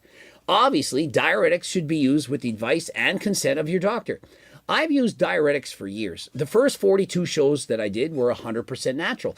After that, I did in fact use diuretics. And not only that, I did them in higher doses as well for powerlifting competitions in order to lose significant amounts of weights faster than last time. Looking back, this isn't safe, this isn't healthy, but remember, anything... Clearly it was safe if you didn't have any fucking problems from it. Like again, so many of these things are just a skill issue, right? If you're stupid and you're like, oh, I need to be leaner, I'll take more. Oh, I still want to look leaner, I'm going to take more. Like, then, yeah, you're going to end up dying because you're dumb. But again, Greg did this for how many years without any fucking issues? Like... to try and win the competition. If you are in fact entering a bodybuilding competition and your coach is telling you to take aldactone on a Monday or even sooner, ask them, are you sure I need to start this early? Like, what is the benefit? Aldactone is a longer acting diuretic, as in it takes longer to kick in, but it doesn't take a week. You don't have to look shredded a week before the competition. The judges do not judge you based on how you look on Instagram on a Monday morning a week before the competition. Essentially, you're playing Russian roulette with your health. Some people have amazing genetics. They can use and abuse lots of steroids, perhaps diuretics as well, and still live with no problems. Other people, it's quite the opposite. They use a little bit, and even that is dangerous to their health. The problem is you don't know which one you are. You can't just go to the doctor and get some blood work and say, hey, I'm safe because the blood work looks good, and so let's blast as much as we can. It doesn't work like that. Unless you're getting blood work each and every day and analyzing it, how would you know? You wouldn't. That is the problem. Now, you compile diuretic usage with steroids and stimulants. All of these things are going to massively impact cardiac function. Massively. Just how much could it impact cardiac function? Like, how dangerous is taking steroids and perhaps on top of that diuretics, really? And so, just so that you have an accurate comparison, does anyone think that being a chain smoker or smoking a lot of cigarettes is actually healthy? I think we all know that it's dangerous. And so what's more dangerous, smoking or bodybuilding by using performance-enhancing drugs? Well, in comparison to bodybuilding, abusing steroids, for example, the way that I did, smoking a pack of cigarettes a day for 10 years is not even close to as dangerous as bodybuilding. Bodybuilding, way No, that is the stupidest thing you could possibly fucking say. more dangerous. On a scale of 1 to 10, ChatGPT rates one pack a day for 10 years as a 5.5 out of 10. Using steroids, blasting, for just 5 years is more dangerous than smoking a pack of cigarette a day for 10 years. Yeah, based on what evidence, Greg? Oh, I asked ChatGPT. Like, okay. And so 5 years abusing steroids, it's already worse. I did it for 10. 10 years, it's an... This is the dumbest shit I've ever, like, heard Greg say. An 8 out of 10 danger level, and if you add in the use of diuretics on top of that, it's a 9 out of 10. And so the next time you think, oh, bodybuilding isn't all that dangerous, well, do you think that smoking a pack of cigarettes a day for 10 years is dangerous? Because if you do, this is far worse. Imagine this. There are... Provides absolutely no scientific evidence whatsoever. Just claims he asked ChatGPT. Bodybuilders out there who use steroids and diuretics and smoke cigarettes and drink alcohol. Imagine how dangerous it is to use all of these in combination. And to be honest, like, is Greg honestly gonna fucking tell us he would have been healthier if he smoked cigarettes for 10 years versus did his bodybuilding? Like, he's honestly gonna fucking say that? Like, give me a fucking break. What a retard. The last posts that he made, specifically the very last one where he died hours later, he doesn't look okay. In these pictures, he looks, in every single one, sort of disconnected. And so he mentions at this time he doesn't... No shit, he's dieting. ...look as happy. He doesn't seem as excited. This very well could be true. I remember the last competition that I went to when I barely could make the weight. When I went to the weigh-in, I didn't talk to anyone. I didn't smile. I wasn't happy because I was literally on my deathbed. I was barely able to walk. As I stepped on the scale, I almost passed out. I could barely keep it together because I had to weigh in at 185 pounds to make classic physique. Now, since that time, they've added 7 pounds to the weight class. But you can imagine when you're 194 pounds the day before the competition, shredded, and you then need to lose 9 pounds more. You're not drinking water, taking diuretics, and what do you think is going to happen? And so I'm barely functional. A different bodybuilding competition, I remember I went to my room at Canadian Nationals. The door was locked. My key wasn't working. I didn't have the energy to go back down to the lobby, and so I laid on the floor in front of my room. Waited to get some help so that somebody could open my door. I didn't have the energy to get up and walk to the lobby. This is the day before competition. And so that is the level of suffering that you're doing sometimes in order to win a bodybuilding competition. When you're trying to make weight classes, you're trying to get shredded, when you're not eating, you're not carved up, this is the result of it. Now, does everyone suffer to this level? No. Some people don't use diuretics. Some people don't need them. But others, well, they're going to do whatever it takes. And if using diuretics is going to help even 1%, for me it probably helped 5, it makes a significant difference, then I was going to do it. But looking back, I'm thinking, was it really worth it? Was it really worth me dieting down from 224 pounds to 198 pounds in one day in order to make a weight class for powerlifting? Taking 10 Lasix pills at once in order to lose 1 more pound when nothing was working. Leaving that weigh-in with no shoes. Not being able to drive, having friends drive me around, and that is what I thought was worth doing in order to break records and to win these competitions. And so when I speak about these things, I speak from experience. I know what it was like. And like him, What does this have to do with steroids? would have also done whatever it takes. At the time, it seemed like it was worth it because that is your... Literally, his entire thesis for why bodybuilding is dangerous has nothing to do with steroids. It has everything to do with all the other drugs they're taking. So Lasix, diuretics, fat burners, stimulants, that literally has nothing to do with steroids. Your world, that is your everything. You know, the cause of death was undisclosed. You don't know what's going on. Dude, let's be honest. Like, a 35-year-old doesn't just fall over dead that happens to be a bodybuilder who also happens to be, like, a weak... You can see him shaking like crazy. So he was probably on high doses of Clen and maybe some other stimulants. Dodo. Oh. That appears to be a cat. Wow. Those are nice kitties. Very good. Those are kitty friends. That's nice.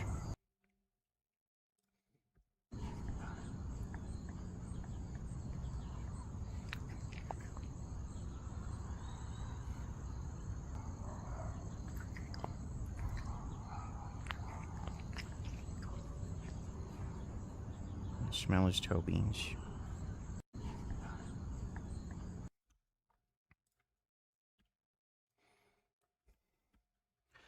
Sister of Abdul El Sayed, Democratic nominee, U.S. Senator, is facing criticism for older social media posts she made. Apart from writing Morning of Freedom during October 7th massacre, she also wrote a number of posts targeting the U.S., including one saying, "Hope the world rises against the U.S. empire." Well, that should tell you a lot about Abdul, since they both came from the same household. What do you know? Muslims thinking about toppling the U.S. government and imposing Sharia law and killing Jews. What a surprise. Thanks, Dodo. Oh, wait, is there one more link, or is that it? Yeah, there's one more link. Fuck the University of Chicago. It's evil. Like, you know, it's a colonial landlord. Like, why would I put any of my political energy into this space? And I kind of had a little bit of disdain for like people who spent a lot of time doing that. And the genocide really collapsed that and made me realize that two things. One is that, well, my students needed me. So it was like, oh, I have to organize here to take care of my students who I do care about. But I also realized, and I think this is a painful lesson that a lot of us in the Palestine Solidarity Movement have been learning, is that we don't have power. We can shift the moral authority all we want, and we've won the moral question. Like, that was the imperative that we've had. Done, check. Like, put Palestine in the national consciousness, we did it. You know, make people sympathetic to Palestine, teach the history, we did it. Like, now you have white boys on the north side of Chicago being like, hey man, free Palestine. I'm like, oh, okay, now did not see it coming, glad it's here. But what we don't have is power. And I think for me, the question of base building is about, I think the question that I'm asking myself and I'm asking you to ask yourself is, where can I actually build power? Turns out, I work at one. All you have to do is not listen to dumb fat women, and then that's that. It's that simple. This is what she said to Bernie. Read her and his comment. What a disappointment if you can't stand with people that are being held in an open-air prison for 16 years, finally fighting their oppressors. How can you claim to stand for justice? Absolutely condemn the horrifying attack on Israel by Hamas and Islamic Jihad. There's no justification for this violence, and innocent people on both sides will suffer. Yeah, sure. Perfect moment to use this map. Islam, Christianity, literacy rate. That's pretty funny. That's about what you'd expect.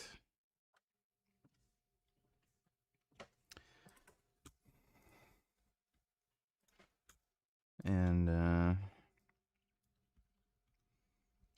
U.S. federal government has posted a record July budget deficit of $432 billion. A failure of Doge in one sentence. That's funny. Ron DeSantis. Isn't Trump at this point responsible for like 28% of the U.S. national debt? Like, why would this have been a surprise to anybody? He raised the national debt more than any other president in a single term. His first term. So, does Richard only read Twitch? Are you a fucking retard? Where did you get the idea I'm streaming on Twitch?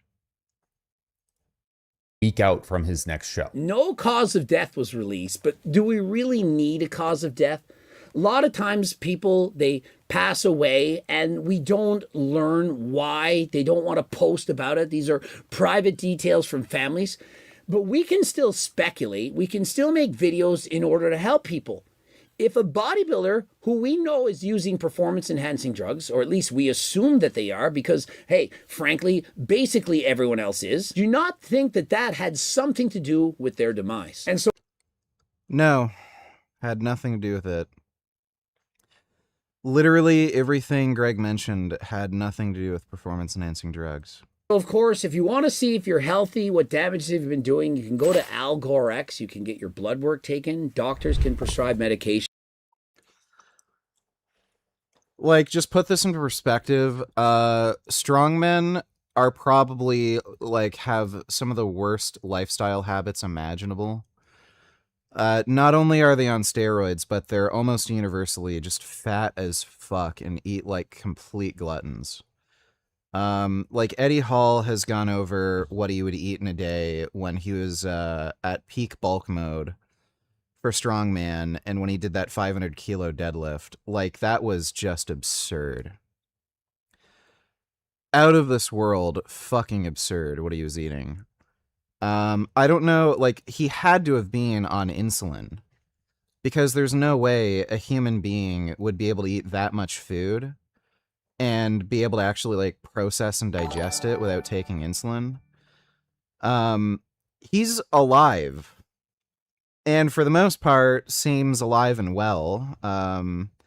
He hasn't really mentioned that he had any ongoing health issues. Like, I'm sure that he has higher than normal atherosclerosis or something for his age or something like that. But yeah, he didn't drop dead. So this guy was like, what, close to 500 pounds at 6'3", eating like a fucking retard. Who knows how much steroids he was on? He didn't drop dead. But like, yeah, these young bodybuilders drop dead. So like, what does that tell you? So, yeah, it probably has something to do with the stimulants they're taking or diuretics or something like that. And I'm sure also just being severely malnourished. Like, people do not understand just how, like, fucking ridiculously stressful and difficult dieting for a bodybuilding show is. Like, nobody understands. Like, your average person at best is just gonna, like, diet to the point where they have abs for summer. And, you know, your average person finds it difficult just to get visible abs. Try getting, like, shredded fucking glutes where there's literally, like, no body fat under your fucking skin. You are 24. in a very, very, like, fucked up, like, weak state. And then, yeah, when you combine that with diuretics and stimulants, yeah, you can just fucking drop dead. But this has nothing to do with fucking steroid use. 24% of the federal budget goes to pay interest on the debt. Just imagine all the nice things we could have had if Trump would try to balance the budget instead of make it worse than it's ever been by far. Yeah. The debt is kind of getting out of control. Thanks, Dodo. I didn't watch this, but the sound from the comments, it seems Destiny may have finally called out Adam Mockler. I got no credit from any. I mean, there are some people coming in and saying, like, you know, you shouldn't get credit. You're an op. A lot. You're part of a controlled opposition that only sits here to serve to make the other side more palatable. Yes, of course. I wouldn't want my community to support. The op that says that Hassan's a pro-Russian, pro-Chinese hack. Yeah, that's what the op is going to say. Yeah, but Adam Mockler's still young, and I'm not sure he's thought much about his exact political beliefs beyond dealing with Trump and MAGA. Well, not only that, he's like a low-T fucking beta male. Like, I can guarantee you he has hypogonadism. And because he's a bitch, he's never going to get his testosterone checked and go on TRT. Like, if you just look at Adam Mockler and the way he acts and the way he whines and bitches and, like, just says stupid shit about Israel, like, the guy is actually a fucking twink faggot. Nobody who, like, just nobody who has, like, any balls would say the shit Adam Mockler says. Yeah, I don't know if they went over Adam Mockler.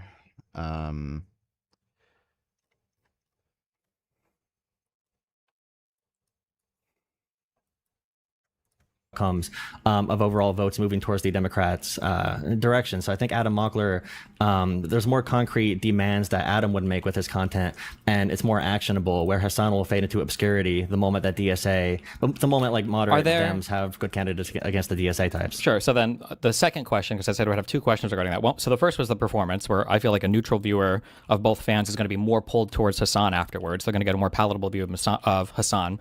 The second question I would ask is, have you ever in your entire life seen any of these lib-left people that have been cozying up to these weirdo commie types? Have they ever like been able to call them out on their platforms to hold them accountable for anything? Can we think of a single example of this ever happening ever? Now that's where, I mean, I would, here's probably the issue you have. What's funny is Destiny does exactly that. Like, refuses to call out Adam Mockler, Brian Tyler Cohen for any of the stupid horse shit they do. With the other creators I mentioned. At the Wait, hold on. You can answer and then give me your longer answer. But I was just, do you think that has that ever happened ever? And then you can give your longer answer. But I'm curious if you've ever seen that happening ever. Networks he's on in his messaging. I agree with that. Nothing about that requires him to cozy up to commies. He can do all of that without doing that. So I don't know what anything. Is he cozying up to them, or just keeping the possibility for like coalition, like an off ramp from like keeping. Regardless of what he's doing, I'm just saying that if Adam Mockler never contacts far left communities, nothing changes about his reach at all. He doesn't go on. So he's finally actually calling out Adam Mockler. Finally. To CNN or whatever to talk to Hassan's audience. He's not getting big new reach talking to Hassan's audience. All of those people probably know who he is anyway, but they're much, much, much further left. And then even when you're bringing up other people, you brought up that Keith Edwards guy, and you're like, well, he was a Kamala supporter. Yes, you can find these people, but I feel like sometimes people try to cite these as like, well, these guys are part of a broad coalition. But no, I think you're just finding a bunch of people who are more radicalized, who have been more moved down the pipeline because these systems are working. Like, yeah, he used to support Kamala. Now he's a fucking super DSA far lefty type.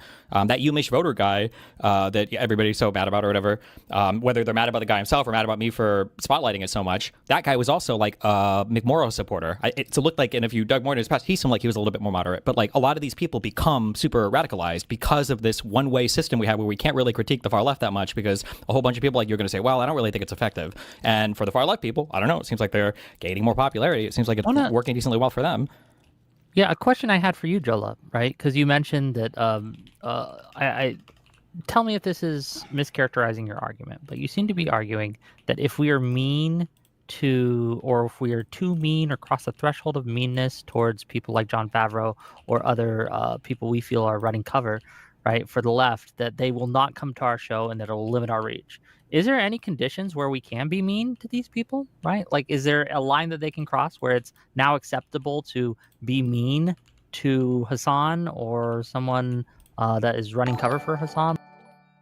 Dodo, good job, VG. I think you had a role in getting Destiny to this point by keep hammering him about his hypocrisy. Yeah, I think so.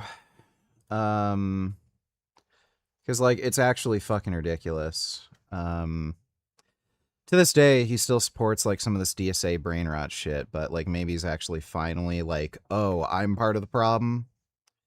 Thanks, Dodo. Unlike, say, I don't know, Jon Favreau or Pisco or Josiah or whoever, right? I agree there are times to be mean, but I would not do anything that is terminating a possible relationship. So we're in a competitive coalition. Can you give me an coalition. example of a time to be mean? That would be okay to be mean. So I might make a video about. I have a lot of Hassan and Destiny fans in my chat, and I have moved both of them, in my opinion, to the middle of like progressive and more like a pragmatic liberal sense. And the Hassan fans will come into my chat and talk about like, you know, Hassan wanting healthcare and just being a normal progressive.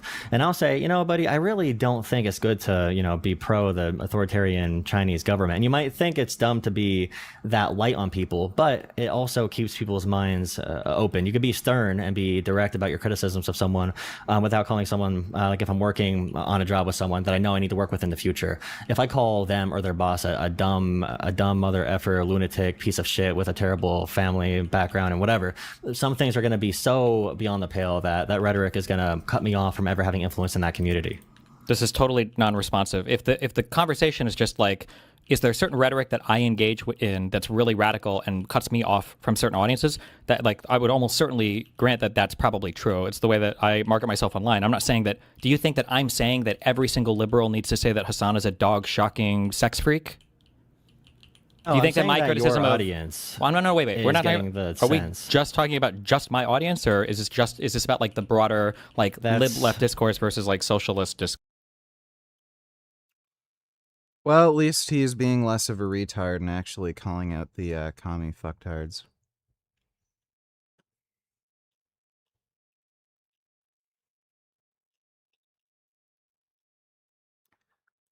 All right, let's try to do another run. I think I've got one more run in me, and then we'll just play like another game or something. Yeah, I've got like one more run.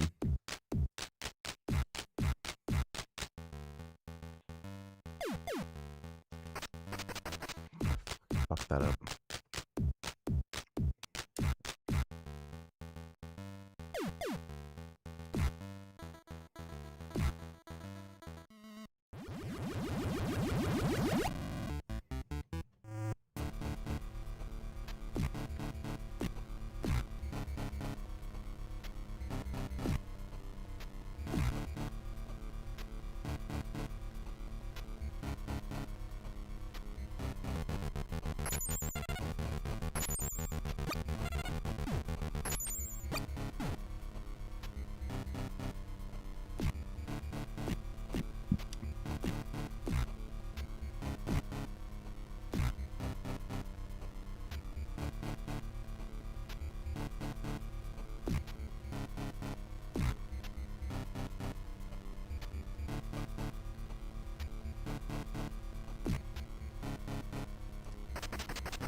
Do you miss having Jasmine's pussy readily available to you, unlike your long distance situation with Pat?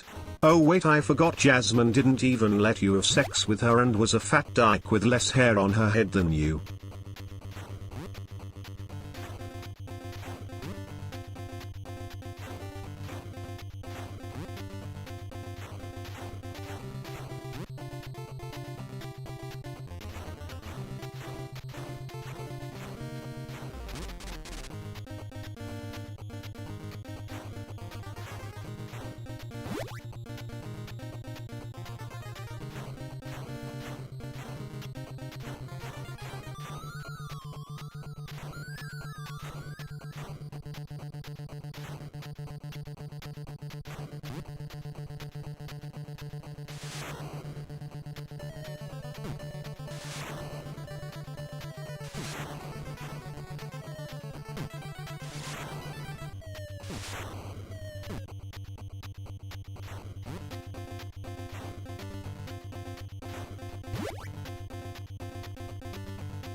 Can you name 3 things you miss about Jasmine? Like things Jasmine did around the house, or things about her? Or they slash them, as I should say, right? Jasmine used to leave dishes for you to clean, or no? Did she cook for herself or did you cook for her? Cuck.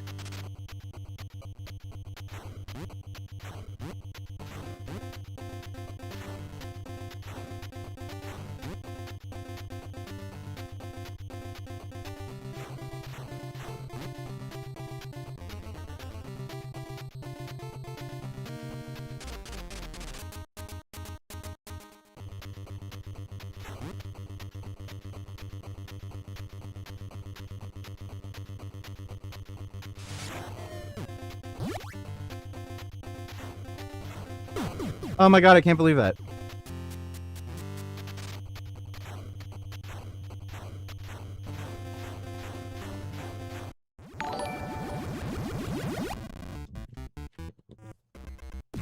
What size gaming monitor do you use? 27 or 32? I think it's 32. Do you think you have perfect size, or do you wish it was bigger? Will you play GTA 6?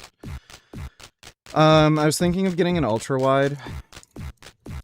And it's primarily for, like, racing games, just having the extra field of view. And for shooters, it would come in handy, too. But I was thinking of getting an ultra wide. And, I guess eventually I'll play GTA 6. I don't really want to play it on console. We'll see, though. I might get a PS5 to play, Wolverine.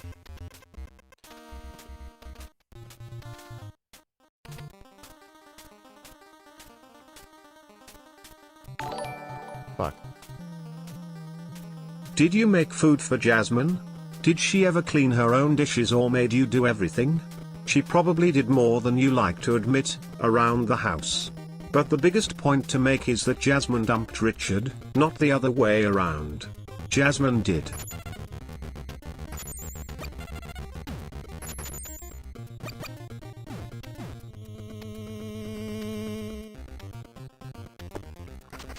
God.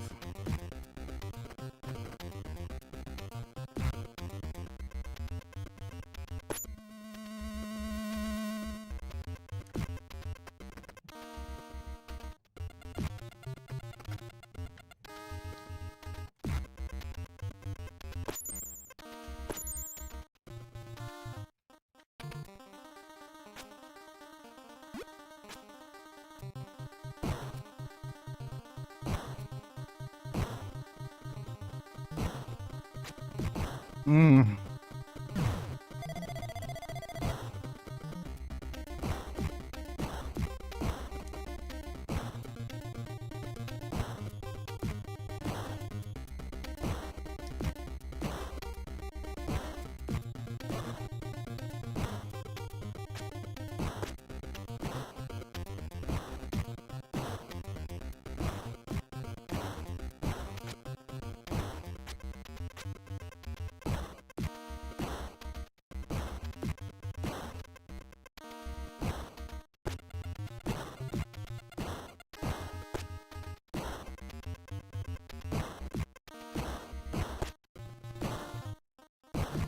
Ah, fuck!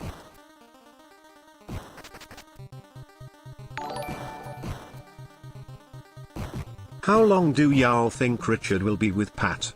I think no more than 1 year. He's got too high testosterone and won't be able to handle long distance. He used to say never long distance date, and here he is making a mistake he said he learned from. Idiot.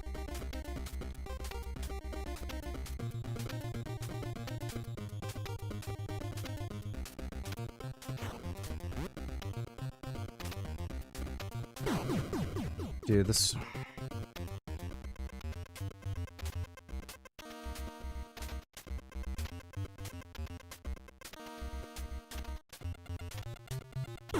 Ah, what the fuck?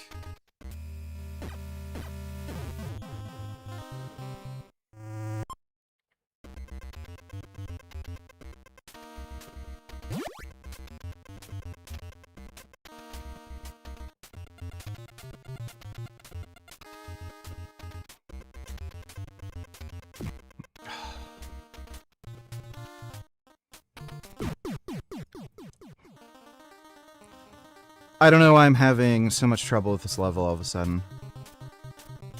Like, fuck me.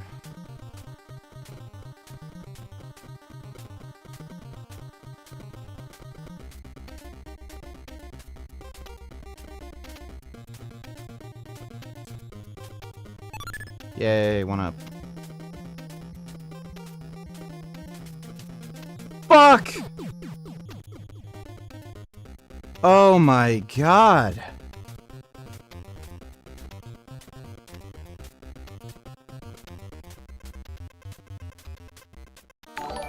Literally eat shit. If Pat is watching, I'm sure she appreciates that you aren't shooting down my statement that you won't be with her for more than another year.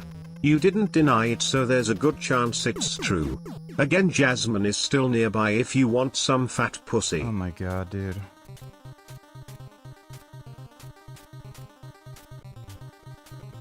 I don't know, I think my brain is just fucking broken right now from this fucking game.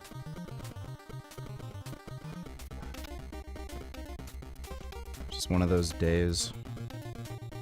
I don't know why that 1-up is so hard to get.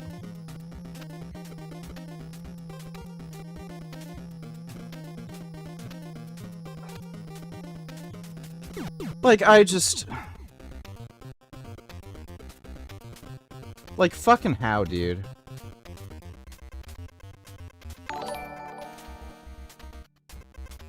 If Jasmine let you have anal, would you take her back? If she said, Richard, the first think we should reconnect and I'll let you have anal this time, would you dump Pat, before Pat inevitably dumps you, and reconnect with the Jazz? Jasmine is your this wife. just isn't You fucking vowed. working. Not today. Just isn't my day today.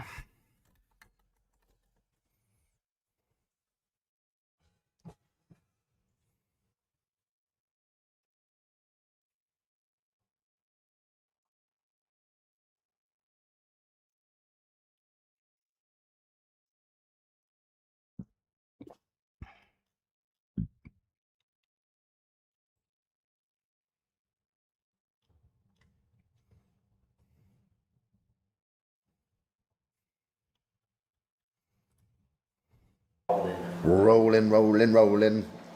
All right, let's do this vlog style again. So it's the 3rd of the 5th. So that means it's the 3rd of May. Just making sure it's not April still. Obviously, we have just signed a lovely, lovely deal with my friends at ESN, Elite Sports Nutrition. You'll have seen the reveal reel, it's quite hard to say, that Liam filmed last week. And then you will see actually a little bit more on that day in the YouTube before this. So if you haven't watched that one, rewind time, get up to date, go check out the previous, and then move on to this video so that you're chronologically back in order and not displaced. I'll see you later, brother. Take care, man. So today I just wanted to run through a couple of supplements, just real basic stuff, just to show you what's going on in regards to around the workout. Me and Liam were like, let's show some of them off today. So it'll be things you're very familiar with, but obviously now I have the availability to get them from ESN. The flavour systems are obviously fantastic. I've been using the products for around about a month now, hence why I'm actually out of the pre-workout that is called Crank Pump Pro. Oh, it smells so good. So this is a cherry cola pump focused pre-workout. I was using that daily. I've run out, so I need to get a new one. Hence why today I'm actually having a sip on one of the Crank Energies. So these are really nice. This is the white flavour, so you can imagine what that tastes like without having to go too into it. Obviously, intra-workout nutrition is something that has been incorporated for a lot of my training for many of the years. The primary reason for the intra-workout really is, number one, for some additional calories. Number two is just to help with recovery and performance. Obviously, we have 3 different ingredients here going into the intra-workout cocktail. One being our creatine monohydrate, one being our cyclic dextrin, and one being our essential amino acids. Obviously, they all have their own role to play in the game. Creatine monohydrate is very, very good for performance. Cyclic dextrin, whatever you want to call it, everyone pronounces it differently. Obviously, being a carbohydrate, it helps transport nutrients. So if you pair that alongside these 2 products, then you're going to help with the uptake during the workout of said ingredients. Essential aminos, obviously the building blocks of the human body, skeletal muscle, all things that require protein, because it is protein in its simple form. Another thing about the cyclic dextrin as well is that it obviously replenishes your glycogen stores. So as you're training, you're obviously using glycogen as energy, so you can keep topped up on your glycogen by sipping glycogen during training, as you would if you was a sprinter drinking Powerades or anything like that during training. It will then help you stay basically hydrated because you're pairing it alongside the fluid.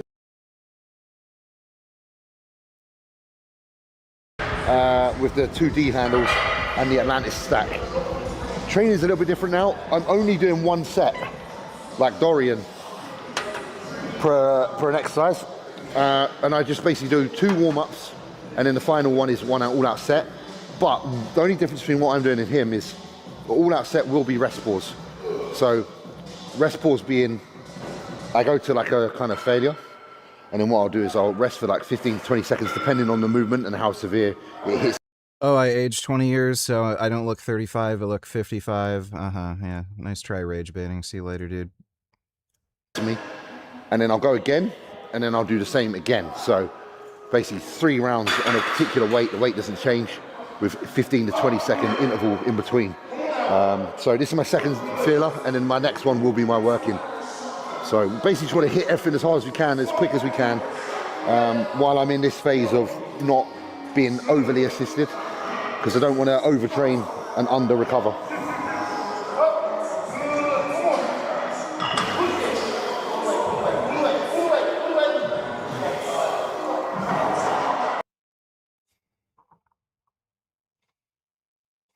You achieve, that's natural failure, you know, happening. That's a good, be good. I'll try this handle now and just have a little play, just seeing where I feel. Yeah, I like the middle handles more.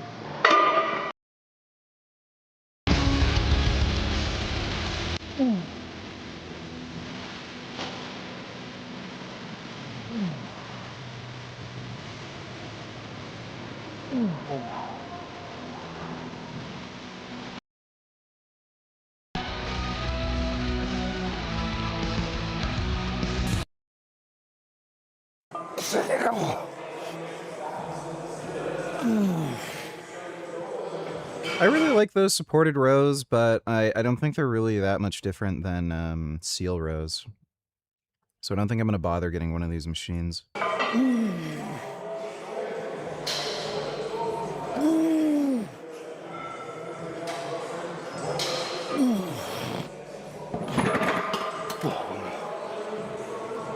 One more round. Some superset, it's deadlift as well.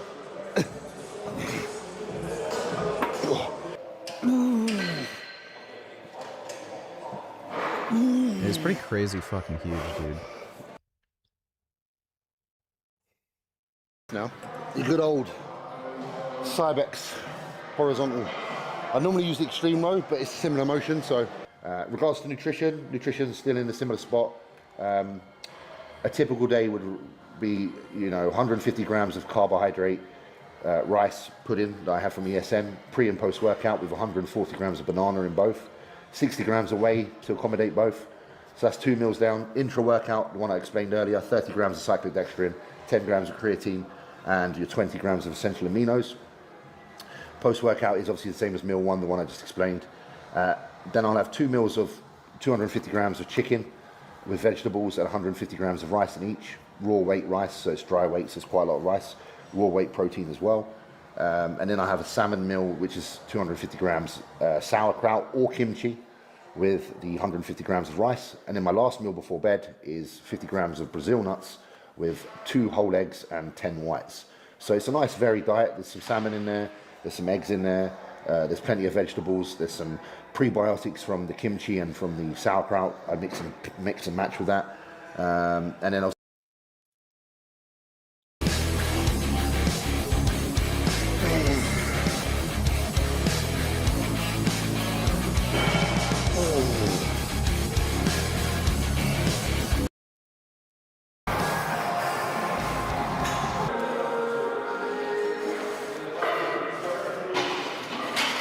Right, side lateral and rear delt now. So additional work on shoulders. Shoulders gets hit every upper body session. So does back actually. So yeah, we're gonna move over to some cable lying laterals. This means you're really stable. It means you can't really, you know, lean in awkward positions and lose the emphasis on what you're trying to actually hit. So I always have this on the closest setup it can go and the lowest it can go, so it's easy to remember, and then just opt for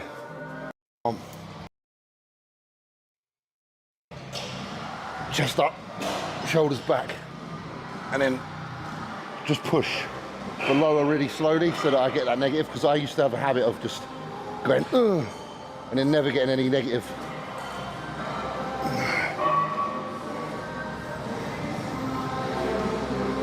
It's nice and slow on this, just to get good connection, because shoulders are not a strong body part for me in terms of appearance, so I have to be a bit more conscious.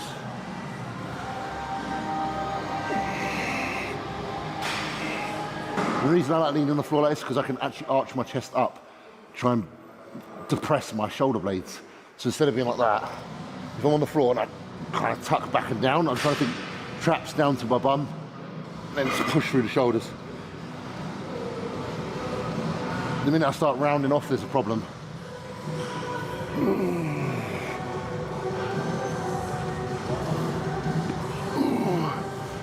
That's all right, man. That's all good. I know you want to be famous. Shoulder tension. It just fatigues them a bit more. I would like one of these machines, one of the functional trainers.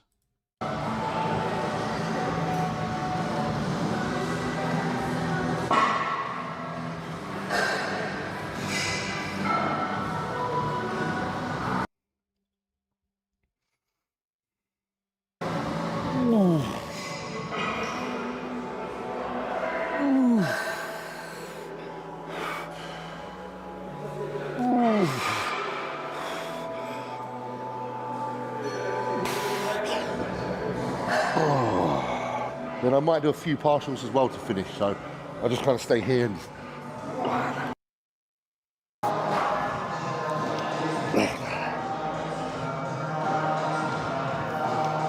probably slightly too heavy for me, but I'll keep it today, but obviously could have been a bit stricter. And the reason I'm not keeping the elbows super up, sometimes it can actually aggravate my collarbone. I just try to follow like a natural path. Around. Oh, last one. And then we'll just move on to our biceps.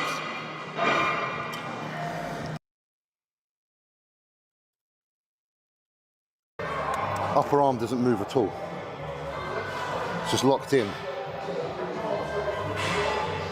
Plus, I find that is a good place to finish, like really short, because you're bringing that elbow up towards the shoulder, but with tension because it's on a cable, so it just feels really good.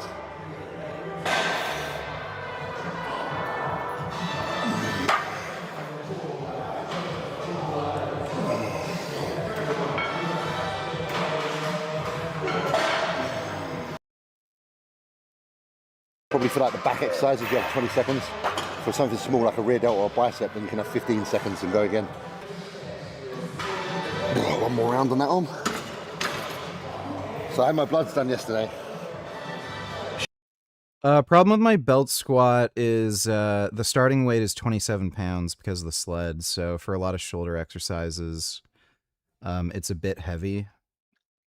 It also only has one cable, and it doesn't articulate as well. So you have to kind of follow one plane. You can't do like double arm movements and shit.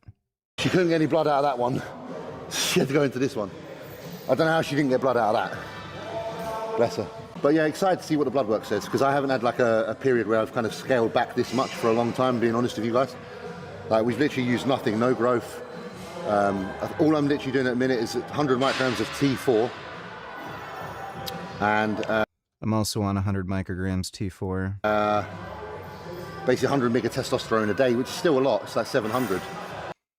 It's a fair bit of test. But That's what the orders were, the doctor's orders as such. But there's nothing else in. So everything else I was doing pre-contest, all those things are gone and have been for like a month. So it'd be interesting to see how high testosterone alone affects my blood work. Yeah, dude, that guy's fucking ridiculously huge. All right, last one on this one.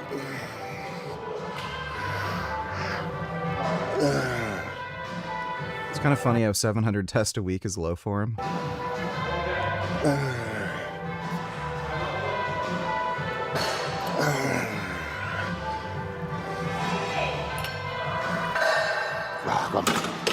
All right, next arm. I think that's a really good breakdown of everything that's going on over the next few weeks.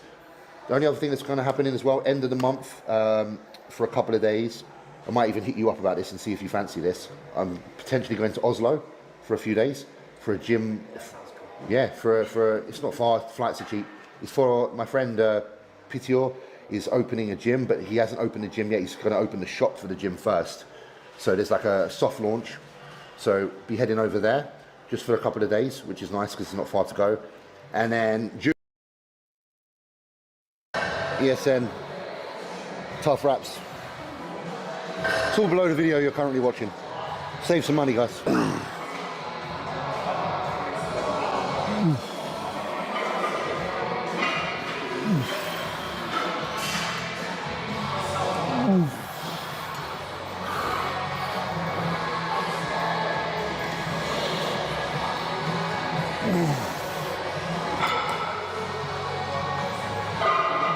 One more.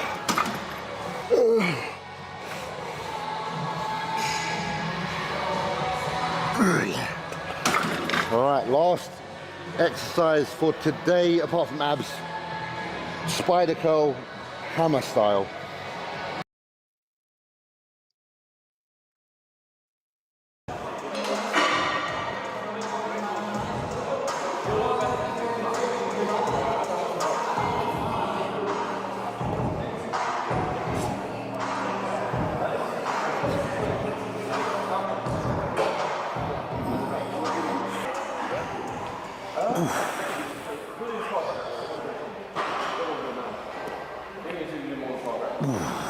Obviously you can't cheat for shit, so when it goes, it goes.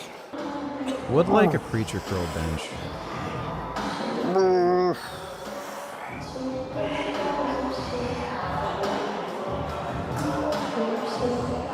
Oh, one more. Oh.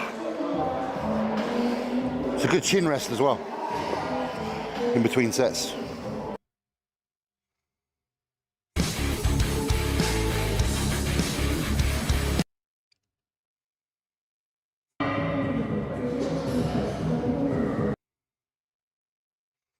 I meant these earlier in my career, but you know, mostly laziness, I suppose.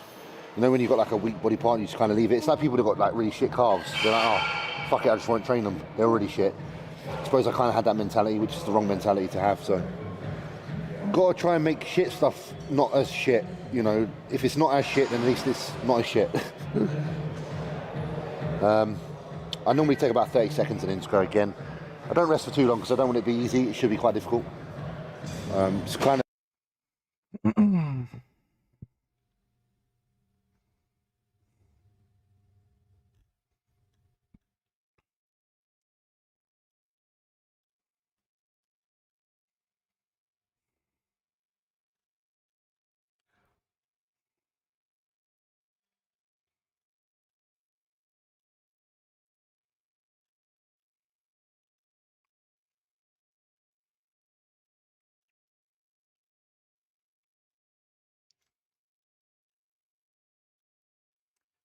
It's mostly just dumb bullshit going on.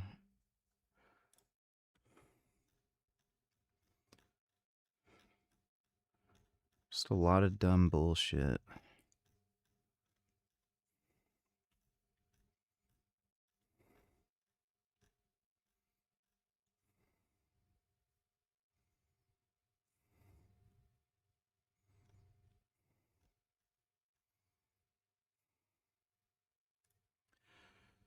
Heard some good things about this operator.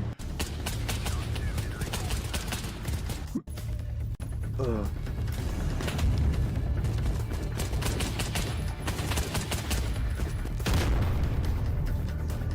It is on my wish list.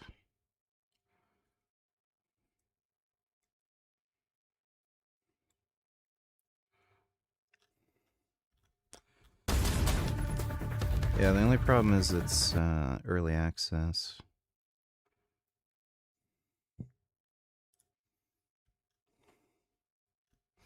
I don't know if this is a PvE or PvP.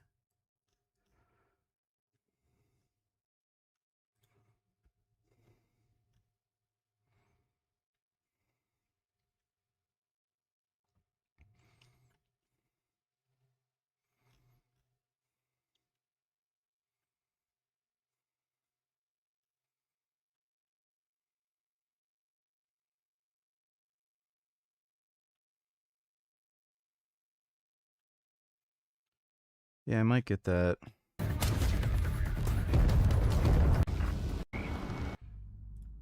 It's kind of cool.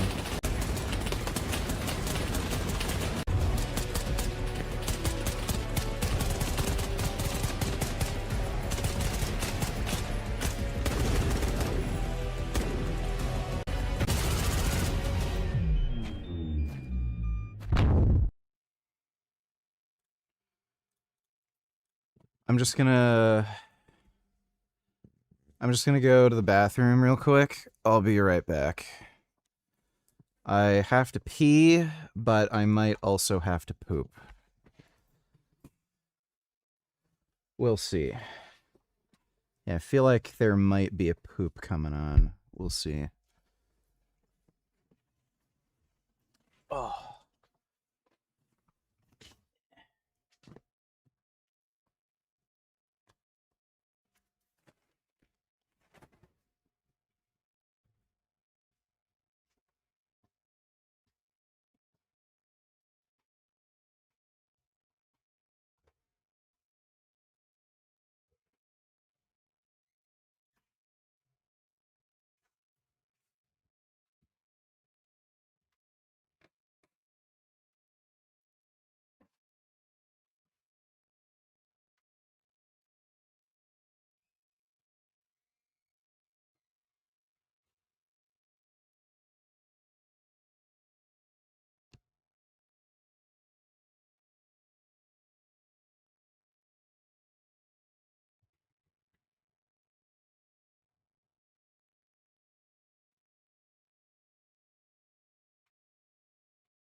Oh, took a nice shit.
There's a door ahead Not gonna of you, but I see play it's any locked. more Toads, To dude. your left, there's a social room. Go and check if there's anyone with a key card in there, or maybe you'll We find are the done playing Toads.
I might play Baby Steps again.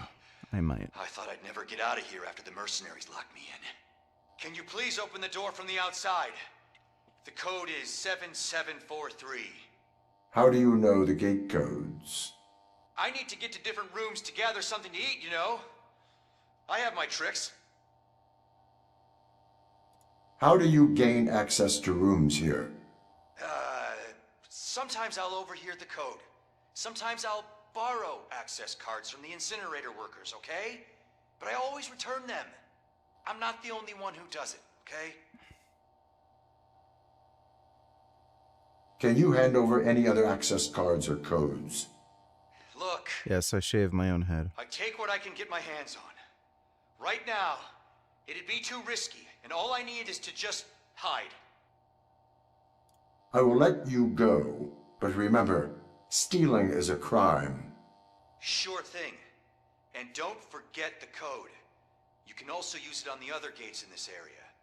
The gate on your right included. Thanks. I thought I was gonna run out of oxygen in here.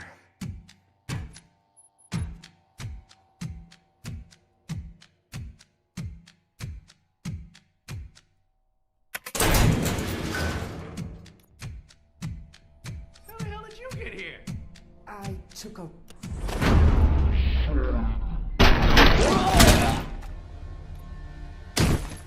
Are you all right? Yeah, man. Thanks. What happened here? I just got lost and ran into mercenaries. I hid here and they followed me in. I told them I just wanted to get out, but they started threatening me with their guns. You are safe now. Oh, sure. All right, I'm out of here. Thanks for the rescue.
Another gate without power.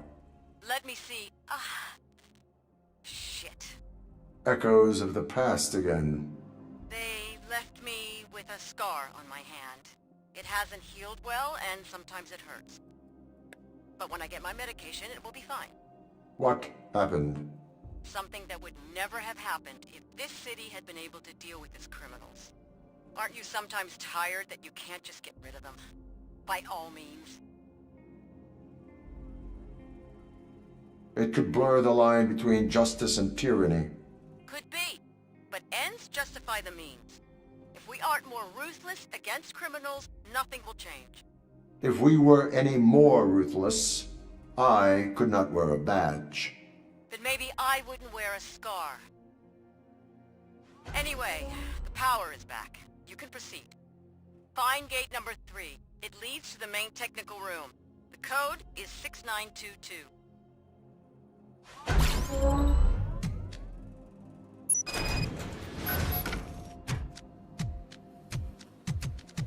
All Gamma squads, change the access code to all gates in the area. Did you hear them? Can you get the new code? You need to find it. There's a big living area ahead. Ask residents. Some of them know more than you expect. Start where people gather, like in bars. A valuable insight I could have never seen on my own. Are you being sarcastic? This is the place. Let me know once you find out the code. I will start with bartenders. A streetwise specialist told me. They may know a lot.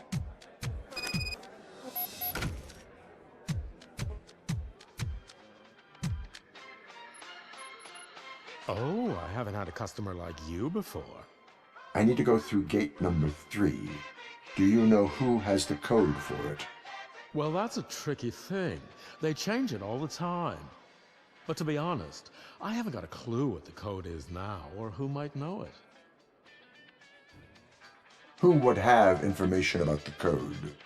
I'd ask the other bartenders. In this place, everyone says whatever comes to their minds. Especially if they get a few more drops of truth serum. Thank you for the information.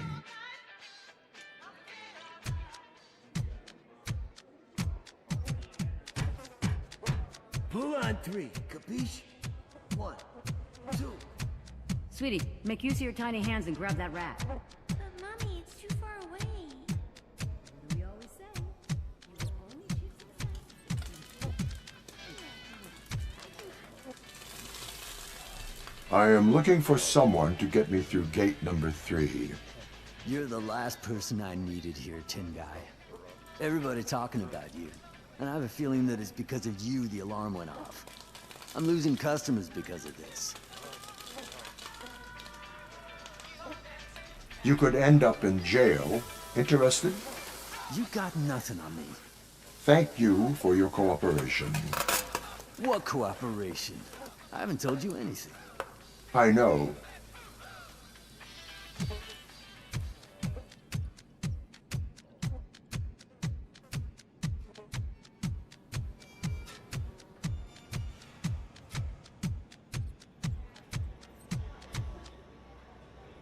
RoboCop! RoboCop! I need to report a crime. Me too. OCP promised us heaven, and this is hell. I want to report a crime, too. I will come back to this shortly. To report your issues, please wait in a space that does not disturb other residents.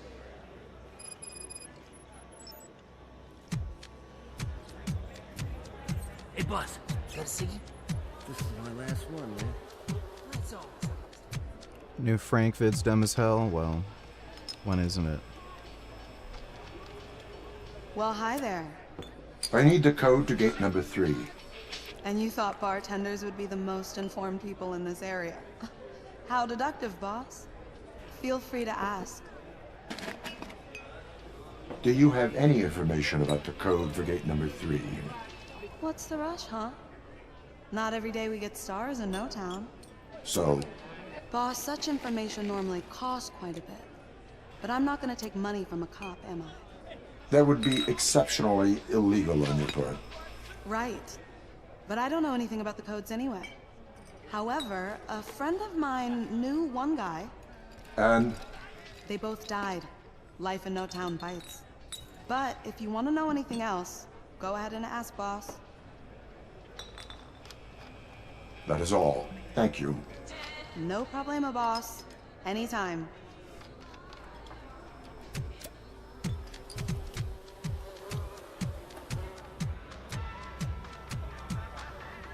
Hitch. Oh, that's nice. That's good. He's petting the kitty. Oh, he pets the kitty good. Oh, that's a good cat. Oh my, this soup smells like heaven. I need your help. Hey, give me a moment, Barney. Snacks are on their way.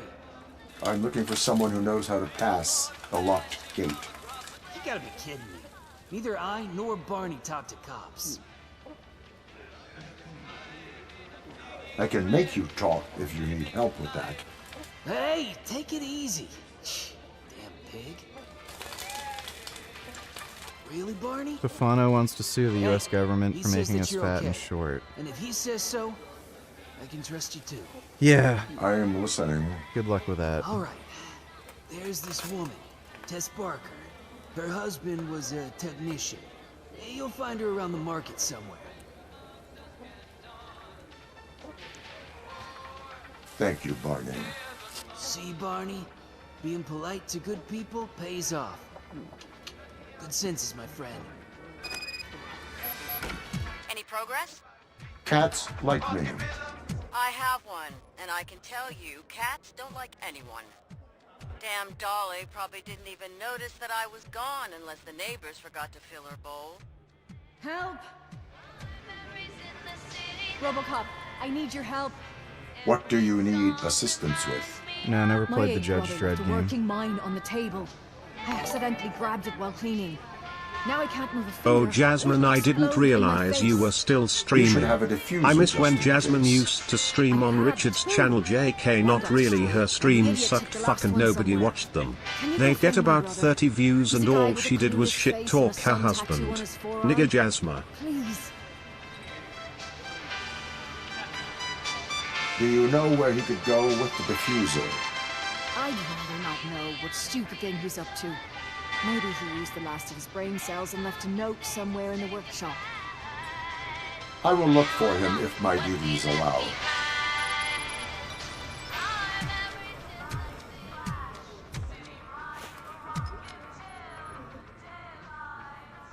Thank gaodness I ran into you. I hear you're looking for someone who knows codes. Tess Barker, That's me. You gotta help me. what is the problem? My son, Gary, slipped away while I was shopping, and I'm sure I know where he went. My husband handled the codes. I have his belongings and equipment, so maybe we can help each other out. But first, find my son. I told him not to go. He must be at the playground, I hope. But be aware, there are lots of armed mercenaries around. Where do I find this playground? Just follow this corridor. The gate code is 7734. And please, Yeah, the messenger was good. That's mercenaries' turf now. I didn't finish it, but it was good.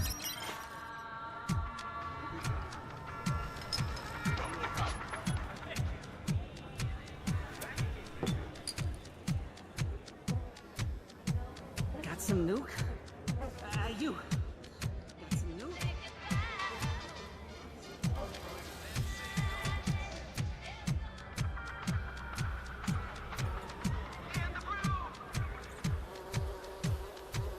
Where the fuck is this? For all the beautiful ladies in here. Thank God I'm here. Am I going the wrong way?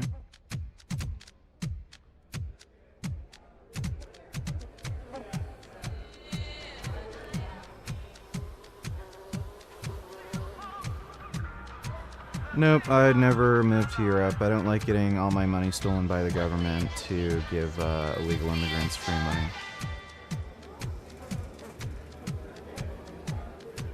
Where the fuck do you go for this?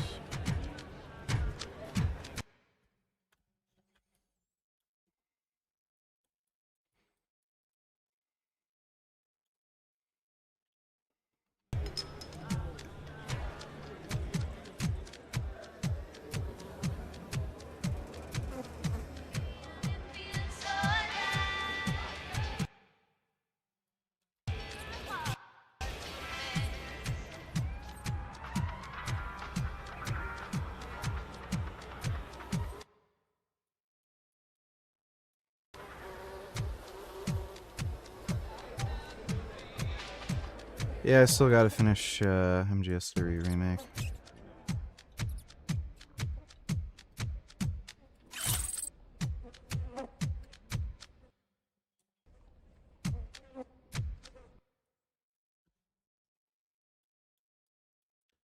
What the fuck? Like what?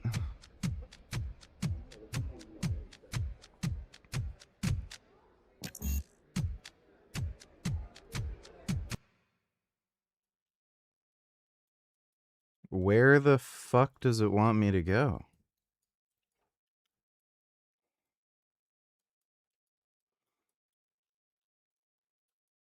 Like, what the fuck?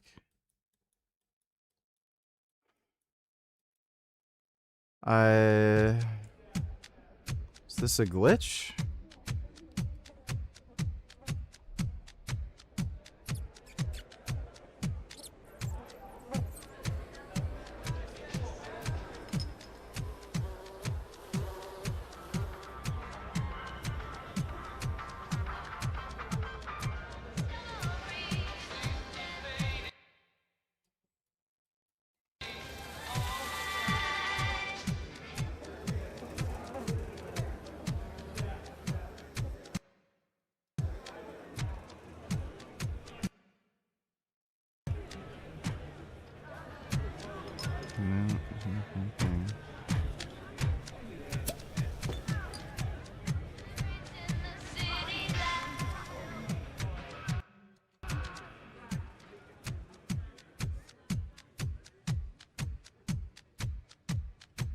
Okay, that was a little weird and confusing.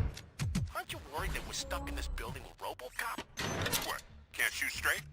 Shut up. We need to stay alert and listen if he's getting close. You want to hear a joke? You know, cheer you up. Shut the fuck up! Go, go, go! Taking cover! Contact!